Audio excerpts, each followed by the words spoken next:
What is up, ladies and gentlemen? Welcome to another exciting edition of the True Earth Debates. I'm your host, MrTribune, and I'm excited to get things kicked off for you today. It is going to be an awesome show, and I do appreciate the new way that we are doing this format. Just to be quite frank, there were quite a bit of problems trying to stream the TikTok at the same time as the Rockfin and the YouTube. It was leading to a bunch of problems and leading me to not be able to focus too much in the debates because I have so much going on to try to make sure that it's keeping up. So we are still doing this. It's almost live, right? You're still live with me. I'm still going to be in the chats, and we are going to be doing a live open panel right after our hour-long session in the trenches of TikTok. But I hope to bring you some high-quality debate content today. So this was actually filmed a little bit earlier today, me versus Rizwalden. I thought we had a pretty good conversation. You guys are definitely going to appreciate it. So, again, I appreciate you all coming in. We got 6 legends over on the Rockfin tuning in. Thank you guys a ton for your support and for supporting all the other legends in this community. Over, of course, on the YouTube side, we have Rob Glow, Run Boston Bear, Flat Power, my friend, Nick, Nominal, Russell Gregory. Speaking of Russell Gregory, huge shout out for the super chat, and also Lord Racer, I believe, with the Lord Racer with the super chat as well. Let me go ahead and read those. They can't and won't stop us all, Lord Racer. That is accurate.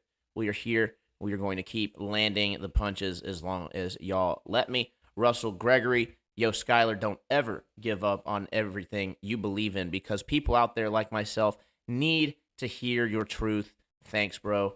Much love, my friend. It is much appreciated, as well as the gifted memberships. Definitely grab those up if they haven't been grabbed already. But we also got Bill Wheel. We got the Mellow Dome in the house. Callaway Crusher. Michael. We got Nick. Hot dogs for sale. Let's go. Very, very soon. Robert Page, Chilling, VM Das, Thrash List, Smith, Sovereign Soul, Unchained Mind, Yates 2K. All right, Justin Johnson. Awesome. Tapered Bodies. Pretty sure I got everybody. And Natasha, welcome to the Tribune tribe. Much love. Okay. So now that we got all that out of the way, we can go ahead and get right into it. So that is also the benefit, is that you don't have to worry about me like having to fiddle with my phone and all this other crazy stuff, because we can just go ahead and pull it right on up. Now, I can't avoid you guys getting a look on the back end, and my face always looks crazy when it's paused, so there's no good place to do it. But here we go, guys. Definitely appreciate you. Feel free to smash the likes, share the show, and get some popcorn. Get whatever it is that you indulge in, and let's sit back. I'll see you guys in the chat. And after this here, it's only about an hour. After this, we will be opening up the panel to the audience for the discussion. So if there's anything that you see in here that, really resonates with you, or an argument from a Glober that you find absolutely hilarious, keep note of it, and there may be a quiz at the end. Who knows? All right, guys, let's go ahead and dive right in. Much love. See you on the other side. I don't see what that has to do with anything. If you're talking about like something massive, rotating once per day, I mean, it seems like it'd be pretty slow, right? But has a lot of momentum nonetheless. Can't have something that big moving and not have it carry momentum. So try to wiggle your way out of that one. Anyway, guys, smash up the likes. Let's get to 5K ASAP. And then let's have somebody jump in the box, guys. Are we on the spinning space pair? Are we on Pizza Planet, right? Let's fire away. Let's have the conversation.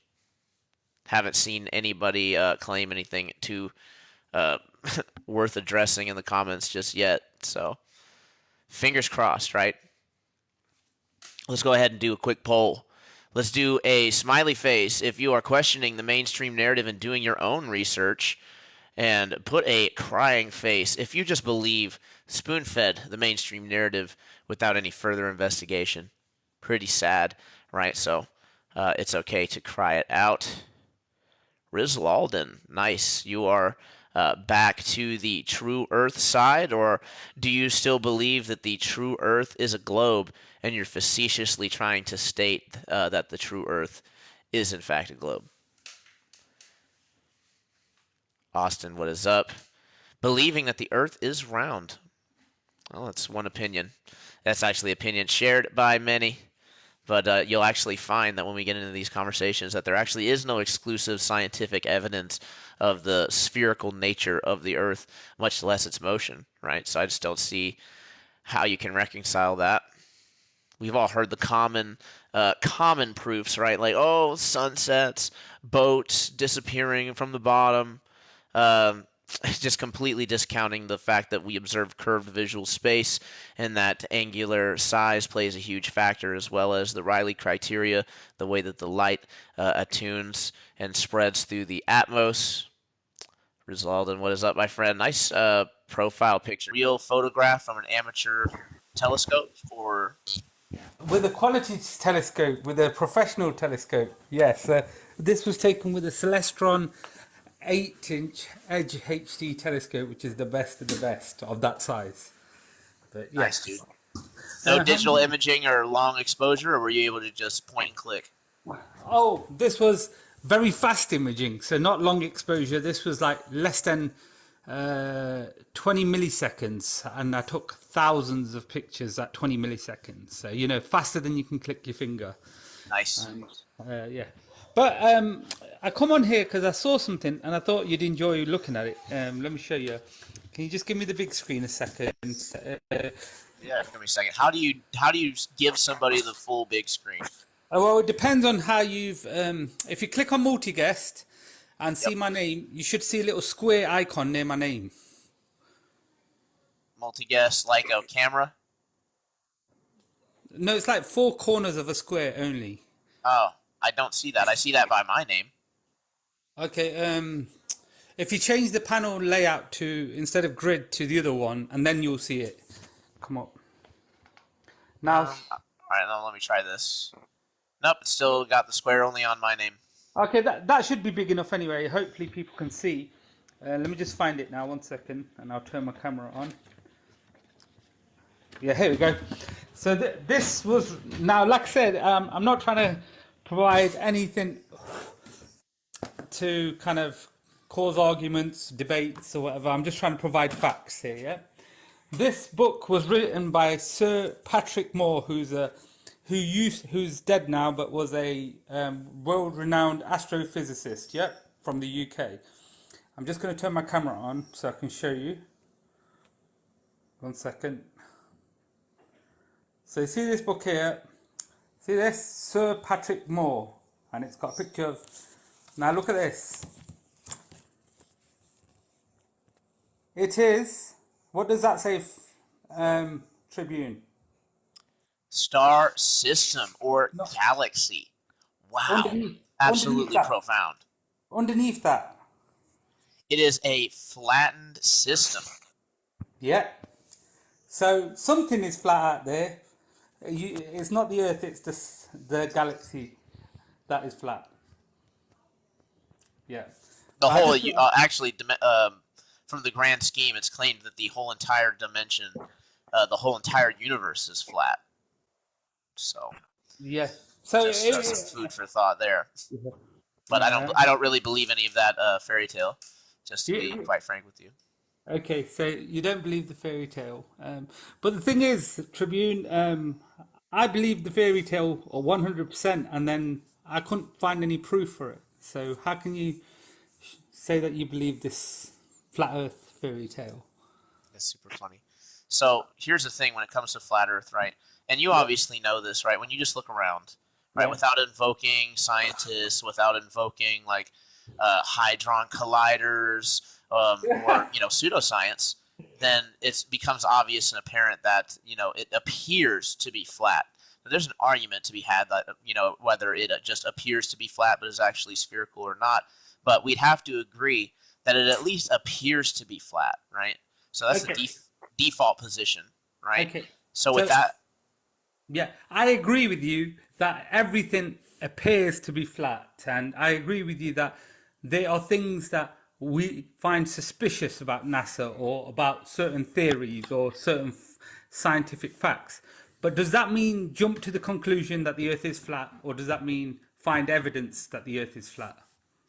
Nice. So I'm glad you asked, right? So it Yeah. definitely adds to the preponderance of evidence, right? But Yeah. you are correct in asserting that stating that the Earth is in fact flat is a positive claim, which would require a burden of evidence, right? So I Yeah. definitely agree with you that claim that the Earth is in fact flat requires some evidence, and it would be nice if you could go beyond the it just looks flat, right? But we also have radio wave, electromagnetic wave propagation overall. We have a variable radar horizon, and we have megahertz that go well through the ionosphere, so you can't invoke the bouncing of that as like an excuse.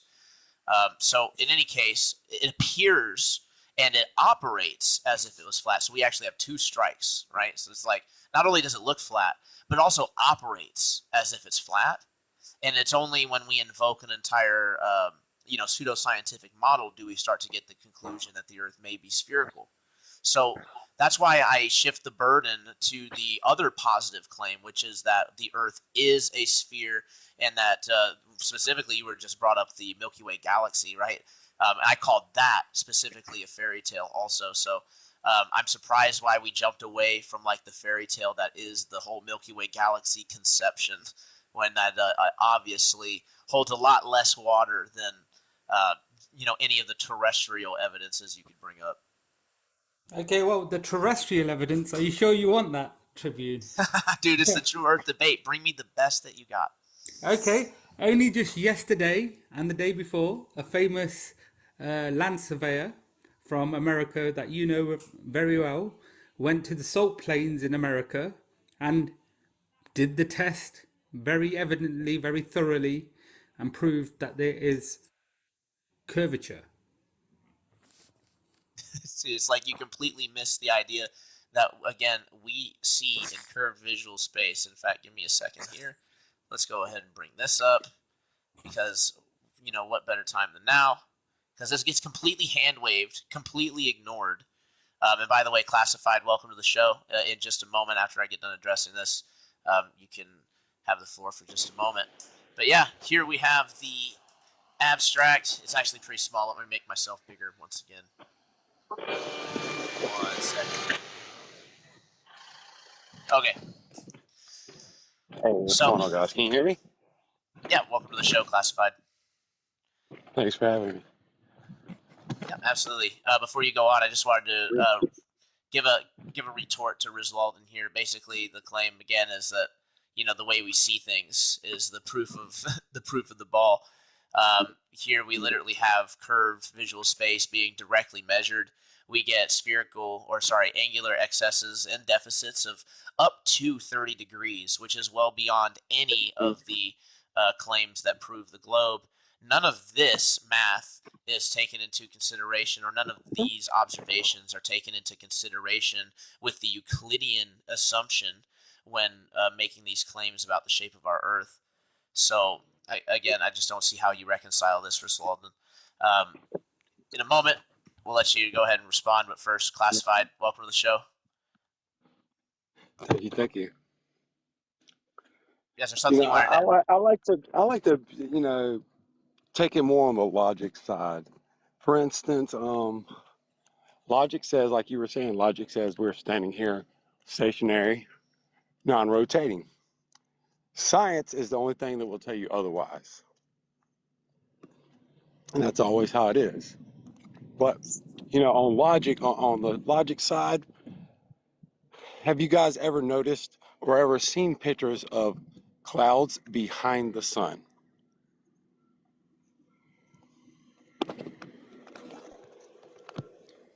There's If no a cloud cloud, behind the if a sun. cloud, look, yeah, there's a video. Just hold on, and don't deny it before you research it. I'll give you the link, and then you could decide whether that P900 is lying or not, or your eyes are deceiving you.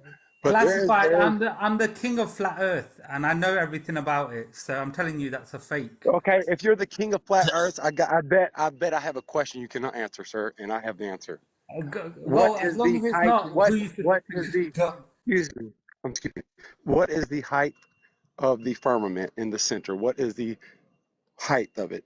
At what feet? Give me the feet because I can give you feet and miles. Then I could back it up with it being in two different locations, one in a 1958 Britannica Encyclopedia, and then recently in a YouTube video from some random person who had a rocket and hit the firmament. So, do you know how high it is? Okay, sir, you are doing a classic flat earther lie. The Britannica Encyclopedia is referring to the domes of Antarctica, Dome A, That's Dome not B, what I, and Dome sir. C. I asked you how many feet, sir. Don't No, dodge the no, question. but you If you cited just, two false statements there, so I have to correct you so that people don't no, be that was a deceived. statement, but we're going to answer the question. All I The right, will before answer. question we, was how hey, many both of y'all, feet? before we continue, I want to remind everybody to try not to interrupt and let people get out their full point. And also, at the same, in that same courtesy, try not to monologue. Right, we can make some pretty quick and concise points, and I don't think that anybody who steps into this ring, in particular, is a newbie. So, with that, feel free to continue. Let's try to keep it from becoming a dumpster Yeah. fire. Yeah, just please answer the question. I'll restate the question. How many feet is the firmament? That's all. Well, I Mm, don't believe that there is a firmament for okay. what you class as a firmament, but what Well, you flat earthers would believe is around who? 3,300 miles. Who?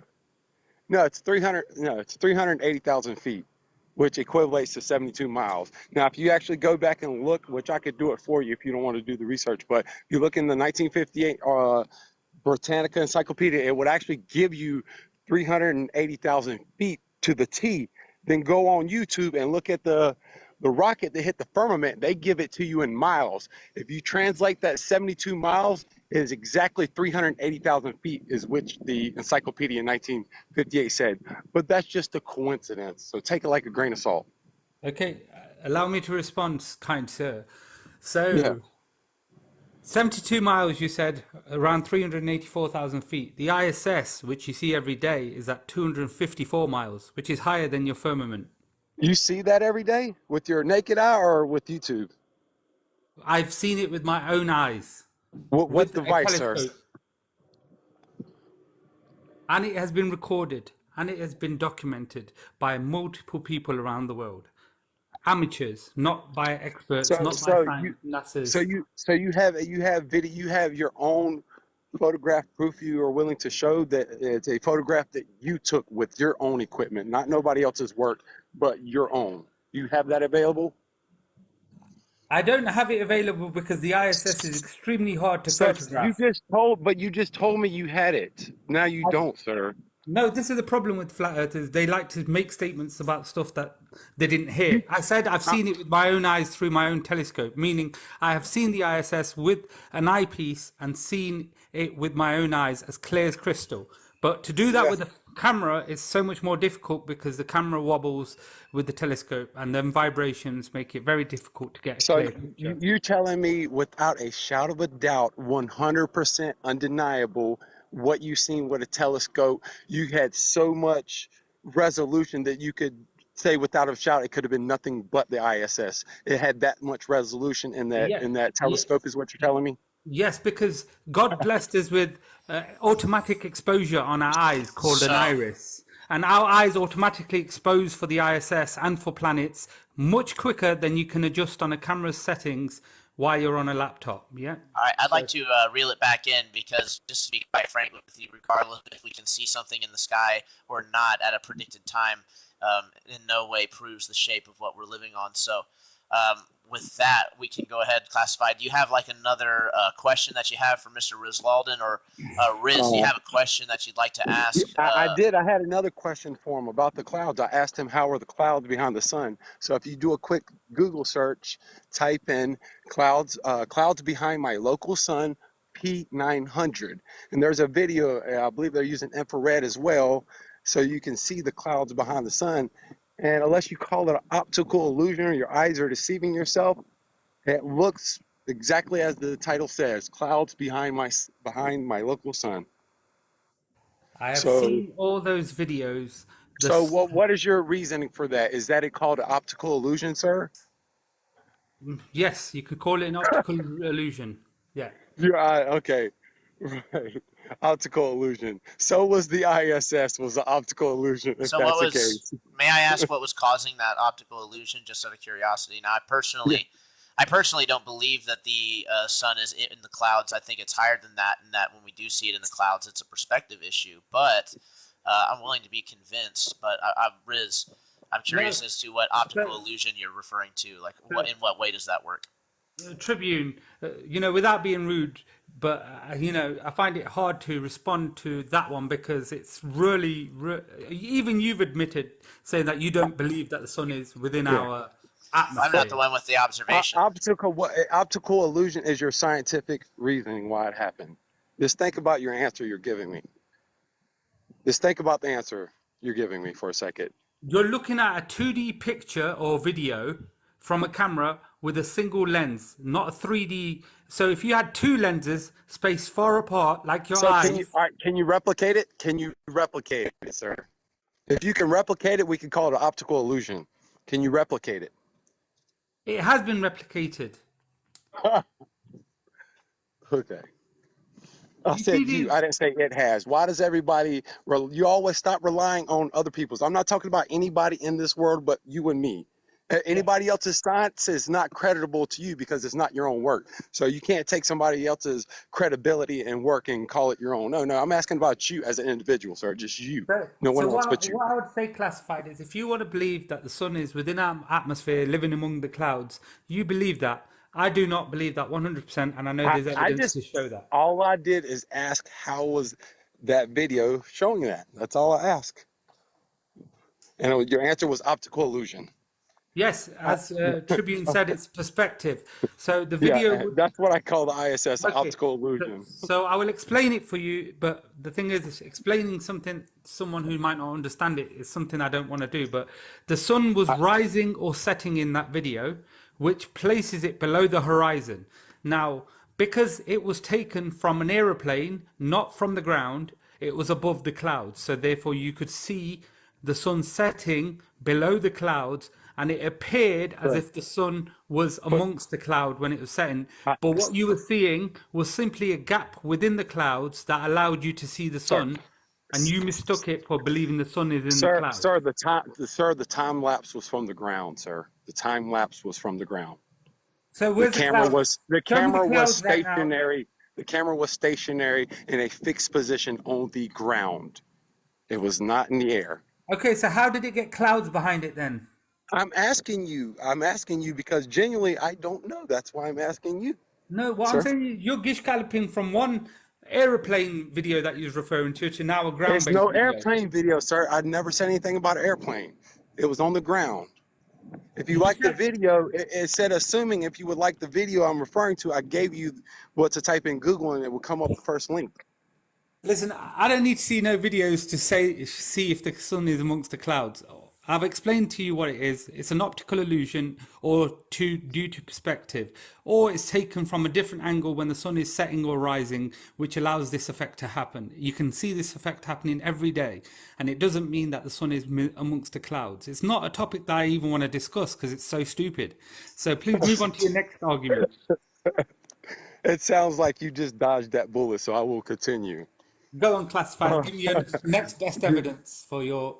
Like I say, I would love to see some proof of the flat Earth, but unfortunately, you have zero, no, zero look, proof of the flat it's Earth. Riz, like hey, it's let's not be logic. disingenuous. Yeah, don't be disrespectful. I'm being as polite as I I'm not. can. I'm not being But logic, disrespectful. look, Guys, what is so funny though, like my thing is logic, if everyone uses just logic without science, there's nothing in this world that tells you we're moving. There's no momentum, no nothing.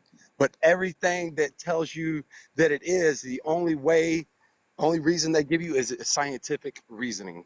There's no logic behind anything. There's nothing logical that says I'm spinning. There's no logical way to prove that. So it's pretty much, do you trust your gut or do you trust what you've been told? You're trusting in someone else's word that what they did is accurate. You can't, you're not going behind these people and testing your own theories. Science is built upon knowledge and experiments and testing those experiments. And one of So the science best things cannot be about biased, science, sir. one of So the best there's things that, allow me to science. respond. One of the best things about science is that you're able to repeat those experiments, which means that you rule out that statement that you've just said, which is relying on other people's information. You can redo it yourself for most of these things. So science cannot be biased, sir. Is that what you're saying? It can be biased if a certain like university has its theory or proposed version pushed, but the thing is, everyone can peer review it and test it out, and they will all come to a consensus saying that yeah, this is No, agreed upon, and we agree that this is true. no. That's so. It's more of one person sets it and sets the standard. Okay, hey, everybody, this is what the Earth is, and this is what it is, and nothing more, nothing less. And it's just everybody agrees that that's what it is. Nobody's going behind and testing everything that has, so Actually, to say, been all right. proven. I have something specific to say on this matter. So the whole idea of peer review, Riz, has actually been peer reviewed. Go figure, right? And it turns out that peer review is a terrible way to determine the accuracy of scientific claims. In fact, in investigating peer review, they discovered that, like a lot of things, like in politics and other things like that, it's basically a good boys club. And that the way that scientific revolutions actually occur is that when the heads who are the faces of science of that day actually pass away, when they die, their students that have slightly different ideas actually promote those ideas, and they become the head forefront of science. Now, again, to actually hammer down in on this fact even more, when you're talking about peer review, like I've been heard it claimed that general relativity, special relativity is scientific, that gravity is scientific.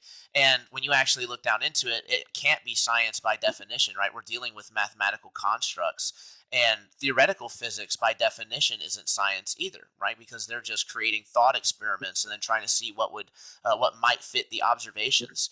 Using these methods, we came up with several different models of the universe with different forces at work, and none of them, I repeat, not a single one of them actually accurately explain all of the predicted observations. Not Yeah, one. So this is the boat that's mainstream science has found itself in yeah. today. And the reason partly why this is happening is because they hold on to old ideas. And instead of revolutionizing ideas in a proper way, they again hold on to preconceived notions. I'll take case in point, the Michelson-Morley experiment, where they attempted to measure the velocity of Earth through the ether. The ether was not in question. It was known about. They had predictions of it. It was what they thought was absolutely necessary for the Holy propagation of shit. light and magnetism. And they got rid of it as soon as they discovered there was no velocity or the expected friendship. So, and they had a choice. They admitted in the notes that they had a choice. They could have God. kept the ether and just accepted that the Earth wasn't moving, but Hey, they didn't want to do that. I have to show you this. This is very funny. Look, as we were talking, I'm out here. I'm working on a site. I walked past a trash bin for the new construction to the homes. I found a suitcase, and it's full of VHSs. Guess what the first VHS is? Apollo 13. Haha, that's pretty funny. Pretty funny. That means the Earth is flat, does it? Excuse? Does that Come now mean again? the Earth is flat? You found some evidence for the Earth being flat because you found a Apollo VHS in the dustbin. No, I just thought it was amusing. Maybe you Not could maybe you could if, find the if that telemetry data. passive aggressive much, buddy. That was Uh, funny. That was funny, Tribune. oh shit, we got two. Yeah, passive Anyway, aggressive much, right now. declassified. Just to let you know, I am more looking for opposition here. So, do you have like any final thoughts that you'd like to say for the panel, or any last questions you'd like to ask Rizwalden before I let you go?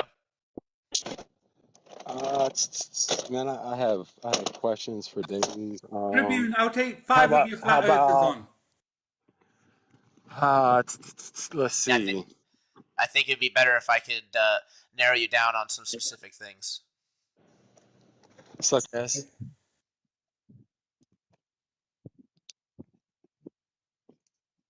What was that classified? I didn't catch you. I had a phone incoming call. What was that now? Any final thoughts, my friend?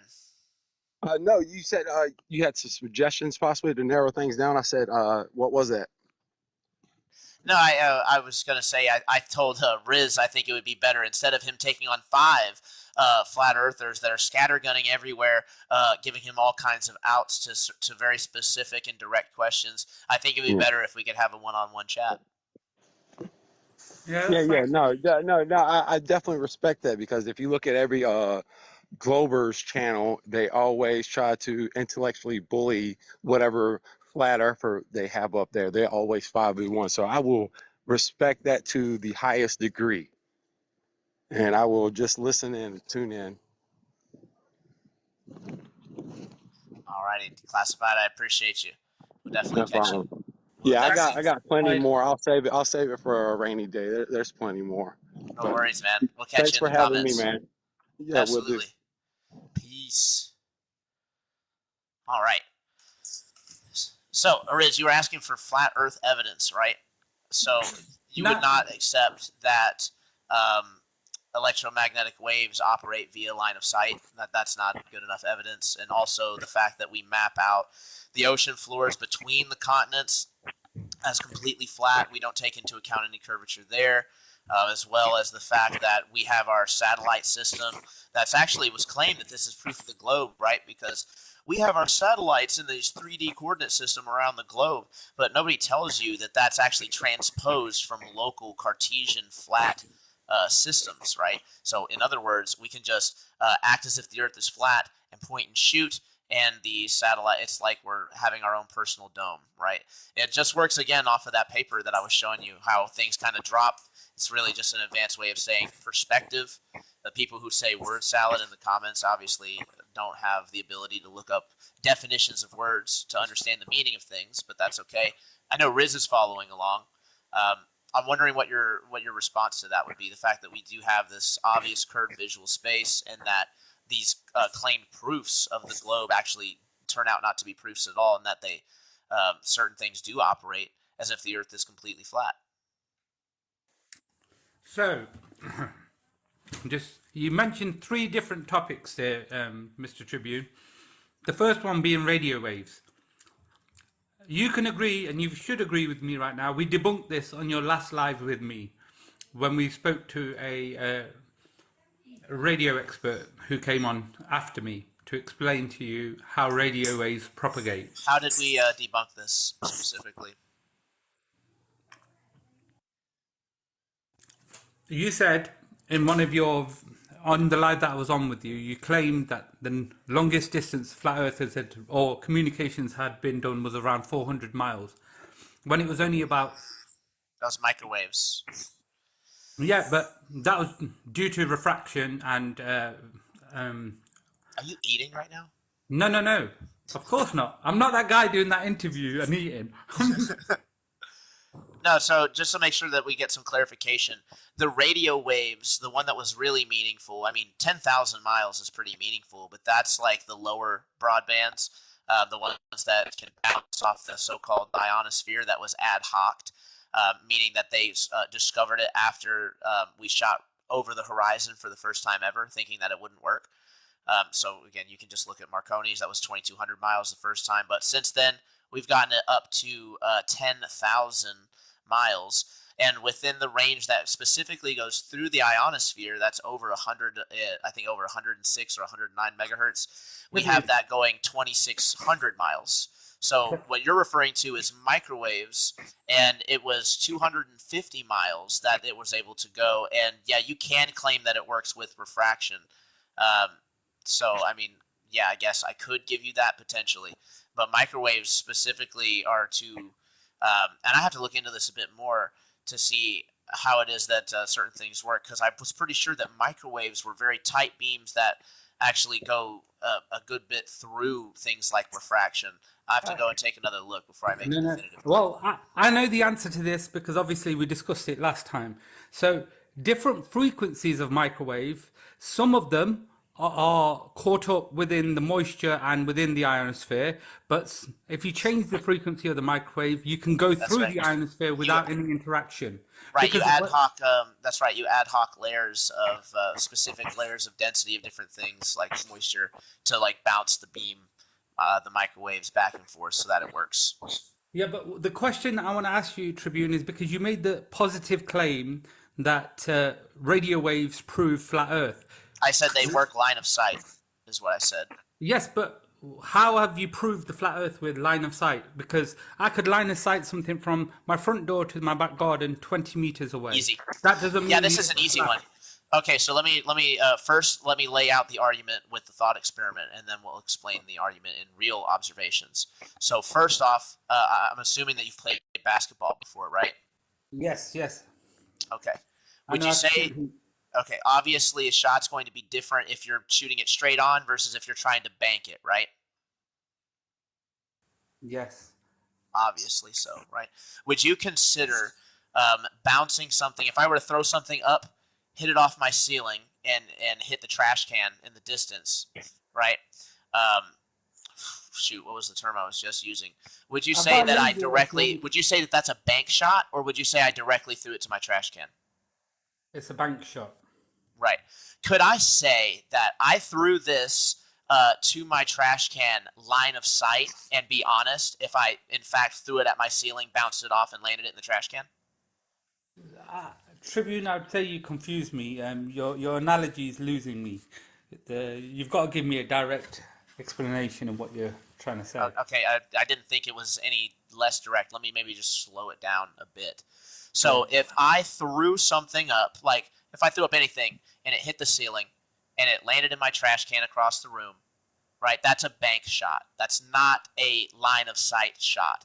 Line of sight would be I look at the trash can, I throw it at the trash can, right? So if I said I shot that line of sight after I had bounced it off my ceiling, that would be an inaccurate statement or a false statement, right?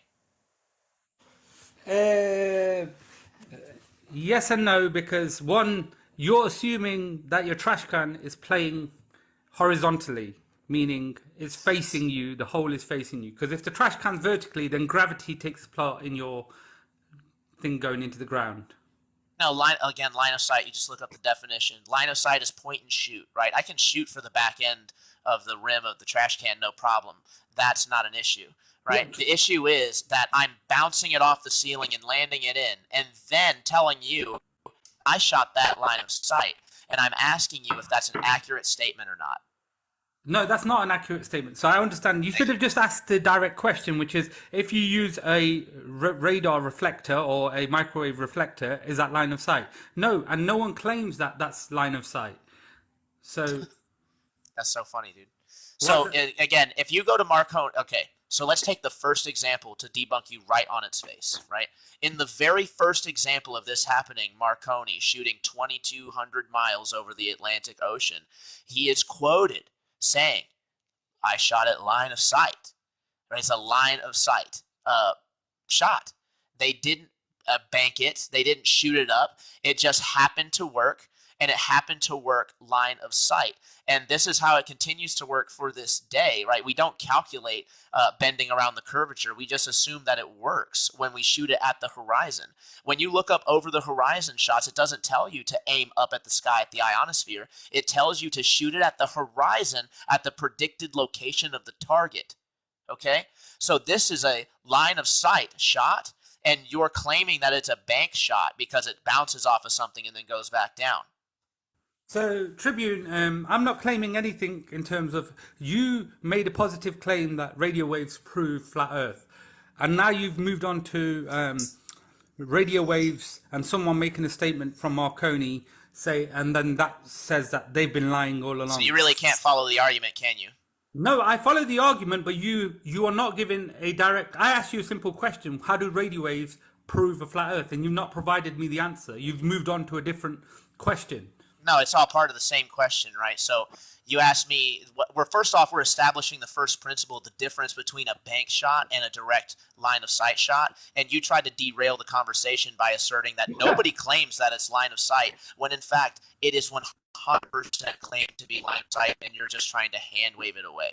So again, when you shoot something at the horizon, right, at the predicted location of something, and then you assert afterwards that it bounced off of something, right?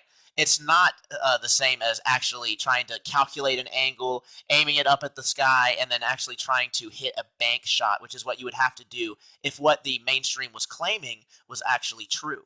It's not. We actually act as if it's line of sight. We aim for where we predict it to be over the horizon, and we shoot that radio wave at the horizon. And this doesn't work not only for radio waves, but also for all the other electromagnetic waves as well. That's why we get line of sight observations with photography, right, that goes over the horizon all the time, and it's always claimed that we have horizon of varying degrees. Whatever degree we need it to be will be for that observation and make it work, which is absolutely astounding. It's astounding that you would claim that we don't like science when you guys would literally ad hoc explanation after explanation to explain away the obviousness of what's going on here. Tribune, I have to completely disagree with you on this one. I think you're being, you're going around the houses. You don't want to admit that you're wrong, and wrong about what specifically? Because you made a positive claim that radio waves prove a flat Earth, and then you've moved on to how Marconi has labeled line of sight for when. So can I get you to agree? Can I get you to agree that radio waves do in fact go line of sight, and that they're not shooting a bank shot? Because I can move on to the rest of the argument if you can acknowledge that part, but I haven't moved on to the rest of the argument because you can't even get past step one. Okay, let's make it easier for you. Is Starlink line of sight? Yes or no? I don't know about Starlink specifically. Okay, well, when someone puts a dish in their garden to get internet from one of the satellites from Starlink, is that a bank shot or is that line of sight? Say it one more time. Is that a bank shot or is that line of sight? No, I mean the scenario. I'm sorry, I was typing something in. So there's a Starlink transmitter receiver on the ground, and there's a receiver on the ground, the dish that rotates that you can buy for $500 or whatever. And that allows you to have internet anywhere in the world where you have Starlink satellite access. Now you place that satellite in your garden with clear skies and clear surroundings. Now Starlink satellites are passing above you. That receives the signal from that Starlink satellite. Is that line of sight or is that a bank shot? So you're talking about a signal being sent to something on the ground from something in the sky, right? Yeah, but you can do it the other way around as well. I'm just trying to make it simple. That would be, I would say that would be a line of sight shot. Line of sight shot. Okay. Yeah. So the only difference between Marconi and what we've just discussed now is that that signal is now sent from that satellite to another location. Yeah. And that's why you're calling it a bank shot. Yeah. And that's why the difference really is that would actually be height, right? Because you can make the argument that it's a line of sight shot. Your phone's obviously ringing. Yeah, you can make the argument that it's a line of sight shot with something that's high up in the air shooting to something on the ground at the distance. I wonder how you could make that argument when you have somebody shooting a signal on the ground over the ocean and hitting a radio tower that's like, what, 45 feet high? It's 2,200 miles. It's ridiculous. I'm actually on the page right now for Marconi. So it's really funny, again, that you would claim that this stuff doesn't operate line of sight because it did the first time. And if it works, why change it, right? So here's, I'm in the biography right now, getting into his radio work. Go ahead, Riz. So you understand on the globe model that as you shoot towards the horizon is dipping further and further away from you, yeah? So the first thing, yeah. So what that signal is going to hit is not going to be a radio tower. It's going to be the ionosphere, or it's going to hit a reflector. You have to ad hoc. Do you understand? You have to ad hoc the model in the explanation. No, there's no ad hoc. There's only two. You literally ad hoc the curving away of the ground. Right? You're saying, well, if we assume that the Earth is curving away, and then we also assume an ionosphere, then it makes sense that the radio signals are hitting the ionosphere and then bouncing down to the target. These are not assumptions.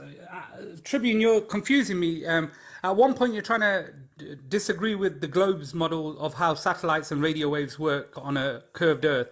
And Right. then on the other hand, you're trying to prove flat Earth with radio waves. You've got to ask me direct questions, mate, because I find it Yeah, I've been difficult. super direct, and you're failing miserably at trying to confuse me. Oh, So again, Tribune, don't yeah, don't I've go down literally that brought route. up Riz. I could, Don't go on, right? I'm gonna bring us back in, right back to a specific point, right? You claim that these radio waves do not work line of sight, right? Here I have Marconi, the guy who first did it, 2,200 miles over the Atlantic via line of sight, was told it was impossible due to the Earth curvature. After the experiment, it was theorized that there was a layer of ions or whatever the heck that was actually bouncing the signal. So this came after the fact. He did in fact shoot at line of sight. Now you can make the argument that yes, even though we're shooting at line of sight, it just so happens to work over the dimensions that we have today, right? But even in doing that, you have to assume those dimensions, right? We could just assume the opposite, that it's just flat, that there's no obstruction, right? And that's what line of sight means. That's why it's significant, because on the curved Earth model, right, you're asserting that there's a physical obstruction between two locations of a set distance, which can be worked out mathematically. You can throw in other factors like refraction, but there is going to be a limit, right? And when you have a high frequency radio that's able to go 2,600 miles, now we have modern versions of this experiment, 2,600 miles, can't even use the ionosphere as an excuse. You haven't even begun to explain it. You just tried to say that it didn't work off a line of sight. Tribune, you've been caught lying right now. Yeah, because in my explanation, I said there was two things that caused that signal that was caused to go further, and I said it's either reflector or the ionosphere, because it would have been hitting at a tangent from the Earth and going past the curvature of the Earth and hitting the sky again. And Yeah, I so, acknowledge that that's how the globe model works. I just said that that's the assumption. no, And but that you can said that assume it flat. you said I was being ad hoc with the thing, and then you only literally 2 seconds later Do you know what said, ad hoc means? "Yes, I do." What does it mean? I don't know the dictionary term, but I know what it means. It means What is the basic definition? to do something out of the norm.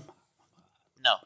Ad hoc means that you assume the explanation after the fact, right? So it's not the same type of reasoning that most science works off of, right? What you're doing is you're asserting that if we keep the idea that the Earth is globe, right? If we keep the Earth curving, and we don't assume that we just shot it over a flat plane, if we assume that it's curving, then there must be a surface or something bouncing the signals, because the ground would effectively curve away from the signal. There's multiple assumptions in the explanation. That's what makes it ad hoc to make it work.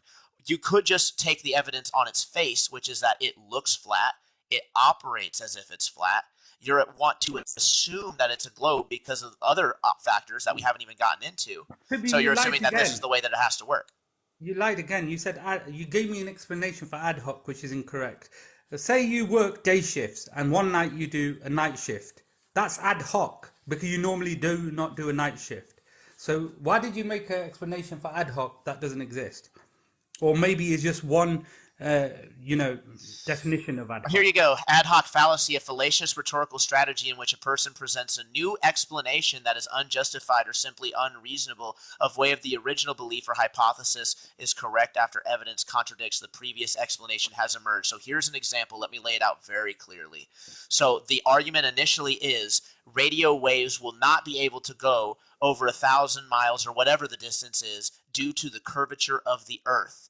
The experiment then takes place, and it does happen, right? It does go over the 1,000-mile mark. Instead of acknowledging the actual logical claim of it, which is, therefore, the Earth is not curving, instead, you create an explanation, right? There is a layer of ions that the signal is bouncing off of to then bounce the signal down at the tangent to the actual target that we actually shot line of sight. This is what makes it ad hoc on its face. I just gave you the textbook definition from finmasters.com. Okay, let's destroy this entire conversation by giving you an experiment that will prove your falseness. Fire away.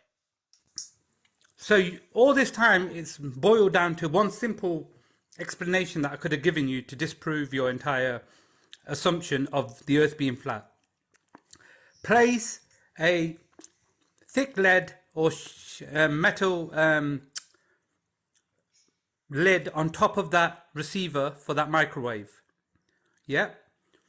When you fire that 250-mile Marconi line of sight, if it is not the 2,200, and it's a radar, not even microwave. This is radar again, so make sure you're keeping up. regardless of which one it is, I'm talking about if you believe that it was a direct line of sight on the flat Earth, all you have to do is place a metal sheet on top of that transmitter or receiver, and then the ionosphere's signal that's being bounced back will not go through that metal sheet or lead, and then you will have no signal. But the moment you move it away, because line of sight means if you have a dot on the horizontal, on the vertical face of a receiver, that line of sight signal that's coming from across your flat Earth should hit that dot on the vertical face. But if it's coming from an angle from the ionosphere, it should hit and be received at an angle coming down. And the way you stop that is by placing a metal sheet on top of that receiver, and it will no longer receive that radio wave. So therefore, that would easily disprove your flat Earth assumption that the radio waves work via line of sight. And so here's the thing, right? If you place a metal sheet over the receiver, it's going to block the signal regardless of if it's coming in vertically or at this angle. So I don't see how your experiment isolates the angle of which the signal's coming in. Maybe we need to take an extra step or two. No, I fully understand. Do you know what? See, I don't want to get into technical stuff with you because it'll only confuse you and draw out the process. But microwave, nice self-projection, but yeah, okay. No, it's not self-projection. Microwaves operate at a frequency between 3 and 295 gigahertz. Yep. They are very small waves, and the higher in frequency you get smaller waves. That means they can hit very precise targets. So, meaning you could put a 3mm by 3mm hole in front of a receiver, and you will be able to get that microwave to hit inside there and give you perfect transmission of your internet or your data communication system that you have. So the statement you've just made saying that if you put a sheet on top, you're going to block the signal, whether it's a flat Earth or round Earth, is incorrect.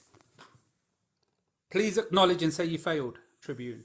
Yeah, I'm just not following, to be honest. This will be my acknowledgement that I'm trying to understand exactly what the claim is. So you're saying that there's a open part of the receiver, right, from different angles that they can shoot at, and that's how you would know what angle the radio wave or microwave is coming in at? Yeah, that's right. You know how, you know... So where has this been demonstrated then? It's demonstrated everywhere. If you have a omnidirect... Don't be vague. Give me something specific. Okay, this is... So now instead of looking at the... Okay, I'll give you the answer. Type in omnidirectional antenna, unidirectional antenna, polar directional antenna, and then you might understand how antennas work. No. Don't give me the freaking... Give me the actual people who are like, all right, here's the distances. Here's us actually testing the angle that the signal's coming in at so that we know it's bouncing, right? Like, give me the experiments. Because you're claiming that this has been done and that's how you know. So I'm just like, where has this been done? Tribune is done every day with microwave communications with your cell phone towers and with your 5G towers that are up now. This is done daily.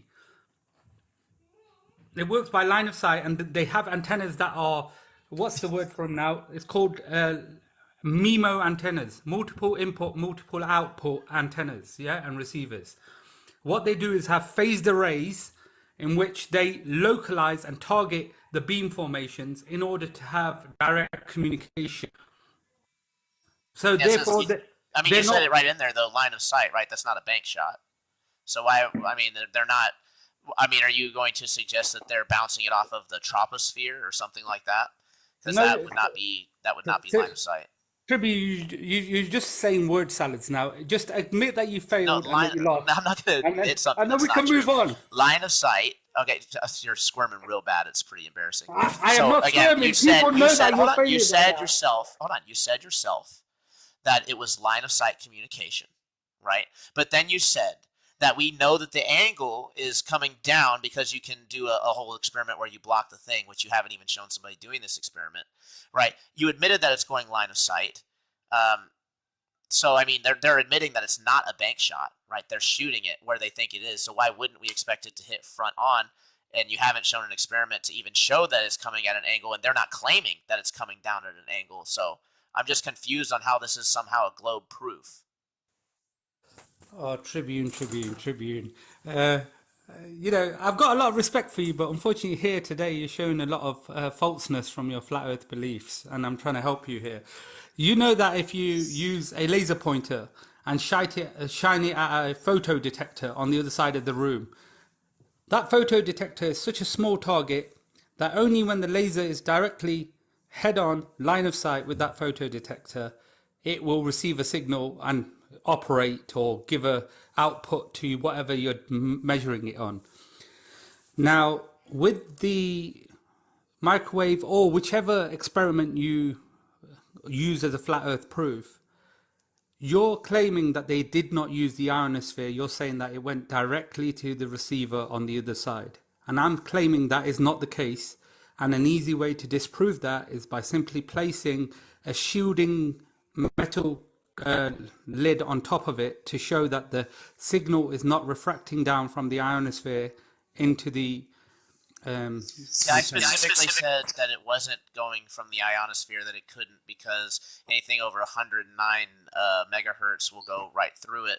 So we have, it's only 250 miles. The mainstream explanation for this is a little bit of refraction within this like Fresnel zone, right? Because you still get a little bit of this refraction, that, and you can transmit it to different receivers, right? So I'm surprised that you didn't go with any of the actual explanations for us to talk about, and instead just tried to assert that the way these things work, actually I have a misunderstanding about, and that it doesn't work line of sight. Okay, And I've so literally debunked you on every one of those points. Tribune, the reason why I don't want to go into major detail with it is because you've had this conversation 4 times with different people, with experts as well in their fields of radio communications. And you've been disproven, but you still keep bringing the same points back up. I don't understand. A man of his word. So saying that somebody's disproven and actually demonstrating that they're disproven are two completely different things, right? I get that people feel that I was disproven. I disagree, and in fact, the interaction was so unmemorable that I can't even remember what specific argument you're talking about that debunks me. So you've actually asserted an experiment that you've not even provided, like so much as provided a link of somebody demonstrating this. So I've got It's absolutely hilarious. Tribune. I'm more than happy to drop in the box while you speak to Nava. Nava Moore's here watching. He works for the military and he has experience with communication. And there's also other people. Are you willing to have them on and test your little theory? Or do you want to... Having other people on to test my theory. Can you outline specifically what my theory is? Your theory is that Marconi sent a radio wave transmission line of sight over your supposed flat Earth without using the ionosphere or troposphere or any kind of sky scattering assistance. The only claim that I can make 100% is that he definitely didn't take any of that into account and shot it as if it were line of sight, and it worked. So that to me would lead me to believe that it's more reasonable that there is no obstruction, right? That there is no need to bounce off of anything and create a bank shot. That it is in fact as we see it and as it presents itself, because it operates that way. Okay, so Tribune, I would agree with you if Marconi was the first person to discover the ionosphere. But I can assure you the ionosphere was discovered before Marconi. Oh yeah, who discovered the ionosphere? Okay, search up the date of birth of Marconi, which was only very recent, and search up when the ionosphere was discovered. And if the ionosphere is earlier than Marconi's date of birth, you've been disproven and you've wasted your entire time talking about this topic. Not even remotely close, because he's still the first person, regardless of what you say. He's still the first person to shoot it line of sight over the horizon, 2,200 miles, and was told that it wouldn't work due to the Earth curvature. So just so you know, who discovered the ionosphere comes up Edward Appleton live research, right? So we might see me get debunked real time. Who knows? 1924 and 1927, he demonstrated an additional layer Okay, so 1924. Now let's see Marconi.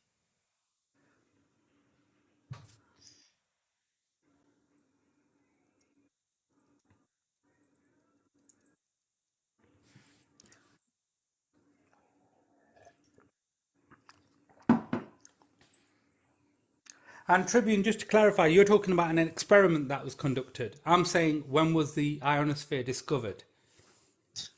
So the ionosphere again was ad hoc. My claim again, and this could be where I get debunked, right? You could have me here because I believe that the ionosphere was discovered, quote unquote, discovered after this event here, where he shot the radio waves way too far.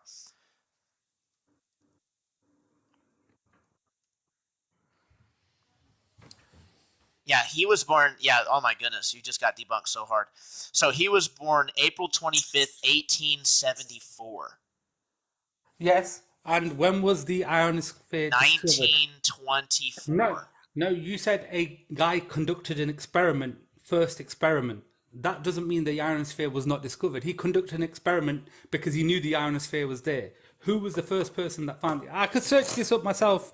It just took me a minute to turn the PC on. It just started. So again, by studying the superposition and interference of radio waves, Edward Appleton established the existence of the ionosphere.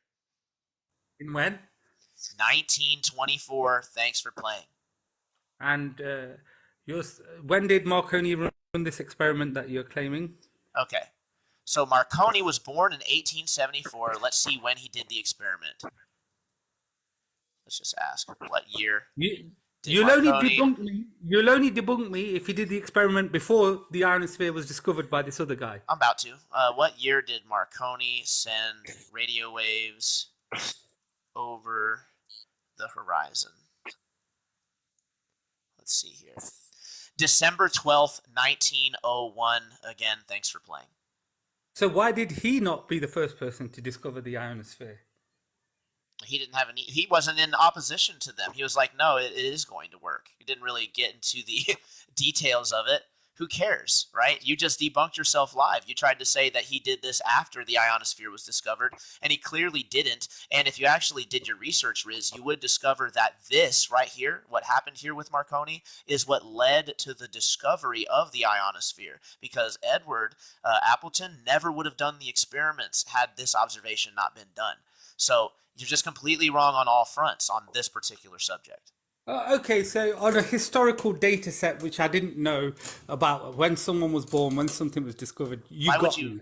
The question I have, Riz, is why would you... I'm man enough to admit that, yes, you educated me on someone's date of birth and when the ionosphere was discovered today. But you have to admit you're wrong about your assumptions about the line of sight communication. Well, hold on. Before I even get there, why would you come at me asserting that you know these things and that you were going to debunk me live, right, when you didn't even know? Well, there is a certain element of trust I'm doing with you right now, Tribune, which is I'm using your data that you've used. There was no data of mine, I guarantee you. No data of mine that led you to believe that Marconi was not the one who was the first person to launch radio waves over the horizon, and that people were telling him it wouldn't work because of the Earth curvature, and that the ionosphere was discovered after this fact, right? Because they had to ad hoc it in, and this whole thing was you trying to explain how the ionosphere was not ad hoc, and we just proved that it was. So, thank you for playing. I agree. If the statements you made today are factual, which is, I'm just going to check right now myself, because you have got me right there. I agree. You've got me with that information, which proves, therefore, that Marconi was the first person to discover the ionosphere. But I don't believe that if you're saying the other guy discovered it. So I don't think Marconi was making a claim to like layers that the signals are bouncing off of. I don't know. Maybe more people believed the Earth was flat back in the day. I don't know, right? I just know that these are the things that were claimed, and the story lines up historically, right? If we take it at face value, and even according to their story, I mean, this is an ad hoc explanation. You could say that, well, we verified it afterwards when we bounced signals off of it later, right? But it wouldn't change the fact that... So when was Marconi born? He was born in 1874. Okay, so I've just destroyed you. You lied to me. The Oh yeah. ionosphere was discovered in 1839. I cannot believe you would lie to me about factual information. So Yeah. I just read you my searches No, as no, no, I. no, no, no. You chose the biased one that would fit your narrative, such as flat earthers would do. It's I'm literally now the going to first give one. that. So, It's literally the first one. 1839, Carl Friedrich Gauss, a German mathematician, was the person who basically postulated that an electrically conducted region of the atmosphere could account for observed variations of the Earth's magnetic field. And he was talking about the ionosphere. So what you've said is a lie. So please, can you now admit that I was right, meaning Riz the Glober was right, and you was wrong, and you lied, and that I'm I actually won. still. So I'm You hold actually the still. L. Can You I? hold the L. You hold the L. So if I may, right? I'm actually still looking for your source for one. Provide it. For two. Wikipedia. It's a famous source Okay, so called. just so you know, NobelPrize.org was my source, right, for who actually discovered the ionosphere. That's what you asked. That's what I typed into Google. That's what it spat out at me, Edward Appleton, and it gave me the years. So if you have a problem with what Google told you, then whatever. Then when you go down beneath that to Wikipedia, its existence was predicted in 1902 independently and almost simultaneously by the American electrical engineer Arthur Edwin Kennelly, who lived 1861 to 1939, and the British physicist Oliver Heaviside, 1850 to 1925. In 1924, its existence was detected by Edward V. Appleton and Miles Barnett. I'm not even seeing this name that you're talking about. Carl Friedrich Friedson, 1836 or 39. So Okay, that's hold on. earlier than all the dates that you. Carl. I can search for it again. It was very easy for me to find, unless you're saying that NASA's geo blocking you and Maybe, not who letting you knows? see. I'm trying to Okay, figure out. I'm trying to get to the bottom of this the same as you are. Why we're okay, all getting yeah. different answers for the same The, question. the Carl Friedrich Gauss. I can Frederick type that. Gauss. Gauss is in the magnetic Gauss, Gauss. And Friedrich, that's very hard to spell, but it's Fr, fried as in fried and rich as in rich. Okay, Copernicus.org. The discovery of the ionosphere goes back to the year 1839 when the German mathematician Carl Friedrich Gauss postulated. Hold on. So here's the difference, right? The reason why my search came up different is because of the way you asked the question. You asked who discovered it. You didn't ask who postulated it, like who very first theorized it. And apparently you're right. Carl Friedrich Gauss postulated that an electrical conducting region of the atmosphere could account for the observed variations in Earth's magnetic field. So, yeah, that is accurate. So therefore, can you now say the globe win right now? Why would I? Hold on. So, what specifically about this mathematician theorizing that there's a electrical charged part of the atmosphere? What part of that 100% verifies the globe slam dunk and debunks my claim that Marconi did not believe that he would be stopped by the curvature of the Earth, that he thought that he could shoot at line of sight, that it did work, and that at 1902, that's when it actually started to get its name and actually be discovered. Right. On, so I think that we just have to be at a standstill on that particular point. Tribune, you're being disingenuous. Me and you have a good relationship, but today I think you're being Riz, I think No. you're being disingenuous, and I'm being very specific about what's being said. Oh, no. When you've got an L, you refuse to take an L. I took an L like a man on your live, said yes, with the information you provided me, disproven. So I said that this But then information. when I said I was trusting your information, and then I decided to Carl. check it and found out your information was incorrect, and it was. So technically, Riz, by technicality, you are incorrect, right? Because you said you're trying to claim that. Hold on. Don't just start talking as soon as I start talking, right? You're trying to claim, and you're trying to act like it's equivalent that Carl Gauss postulating that this layer exists is the same as actually discovering that the layer exists, right? It's completely different. And he wasn't even doing it in response to radio wave propagation. He was doing it with Earth's magnetic field. It's a completely different field. Why would they include them in the same thing, right? It's not. So you're trying to make it equivalent so that you seem like you have some sort of like hardcore W for the globe, when in actuality, it doesn't even mean anything. Tribune, I postulate that the clouds, when they're dark, have water within them, and it's going to rain very soon. Does that mean I'm wrong and that I guessed it, or does that mean I was factually accurate, but until I observed the rain falling, Does that mean that's when I discovered that the clouds had rain when the Riz, rain comes down? you made a Or do specific claim, right? And I hate to nail yeah. you to the cross like this, but you made a specific claim that Marconi did his experiments after the discovery of the ionosphere, and we debunked that on its face. At the very best that you No, have, the you've not. ionosphere was postulated, and it wasn't even called the ionosphere, and it wasn't even being regarded in regards to radio wave propagation. So I'm sorry, I'm not going to be able to hold up an L for you on this one. I Well, no, can't do no, it in no. good faith. Tribune, you've got to hold an L today, unfortunately, because you have lost quite convincingly. And the fact that you're still denying the evidence that I provided you with the correct information, I said to you, I don't want to repeat stuff I here, haven't but denied. I have not denied now that I've read it that Gauss postulated the ionosphere first. I can't yeah, deny that. yeah. So he postulated it and he had an understanding of it, and he said it was an electrically charged region of the atmosphere. Yeah. So Sure. that information alone says that it would affect radio waves or So when you say would. understand it, right, you actually can't say he understood it. He doesn't even claim that he understood it, right? He was theorizing it. You can't claim to understand something that you're like guessing at, right? Okay. So again, you're the one who's being disingenuous by No, trying to select specific Tribune. words to give your side more credibility.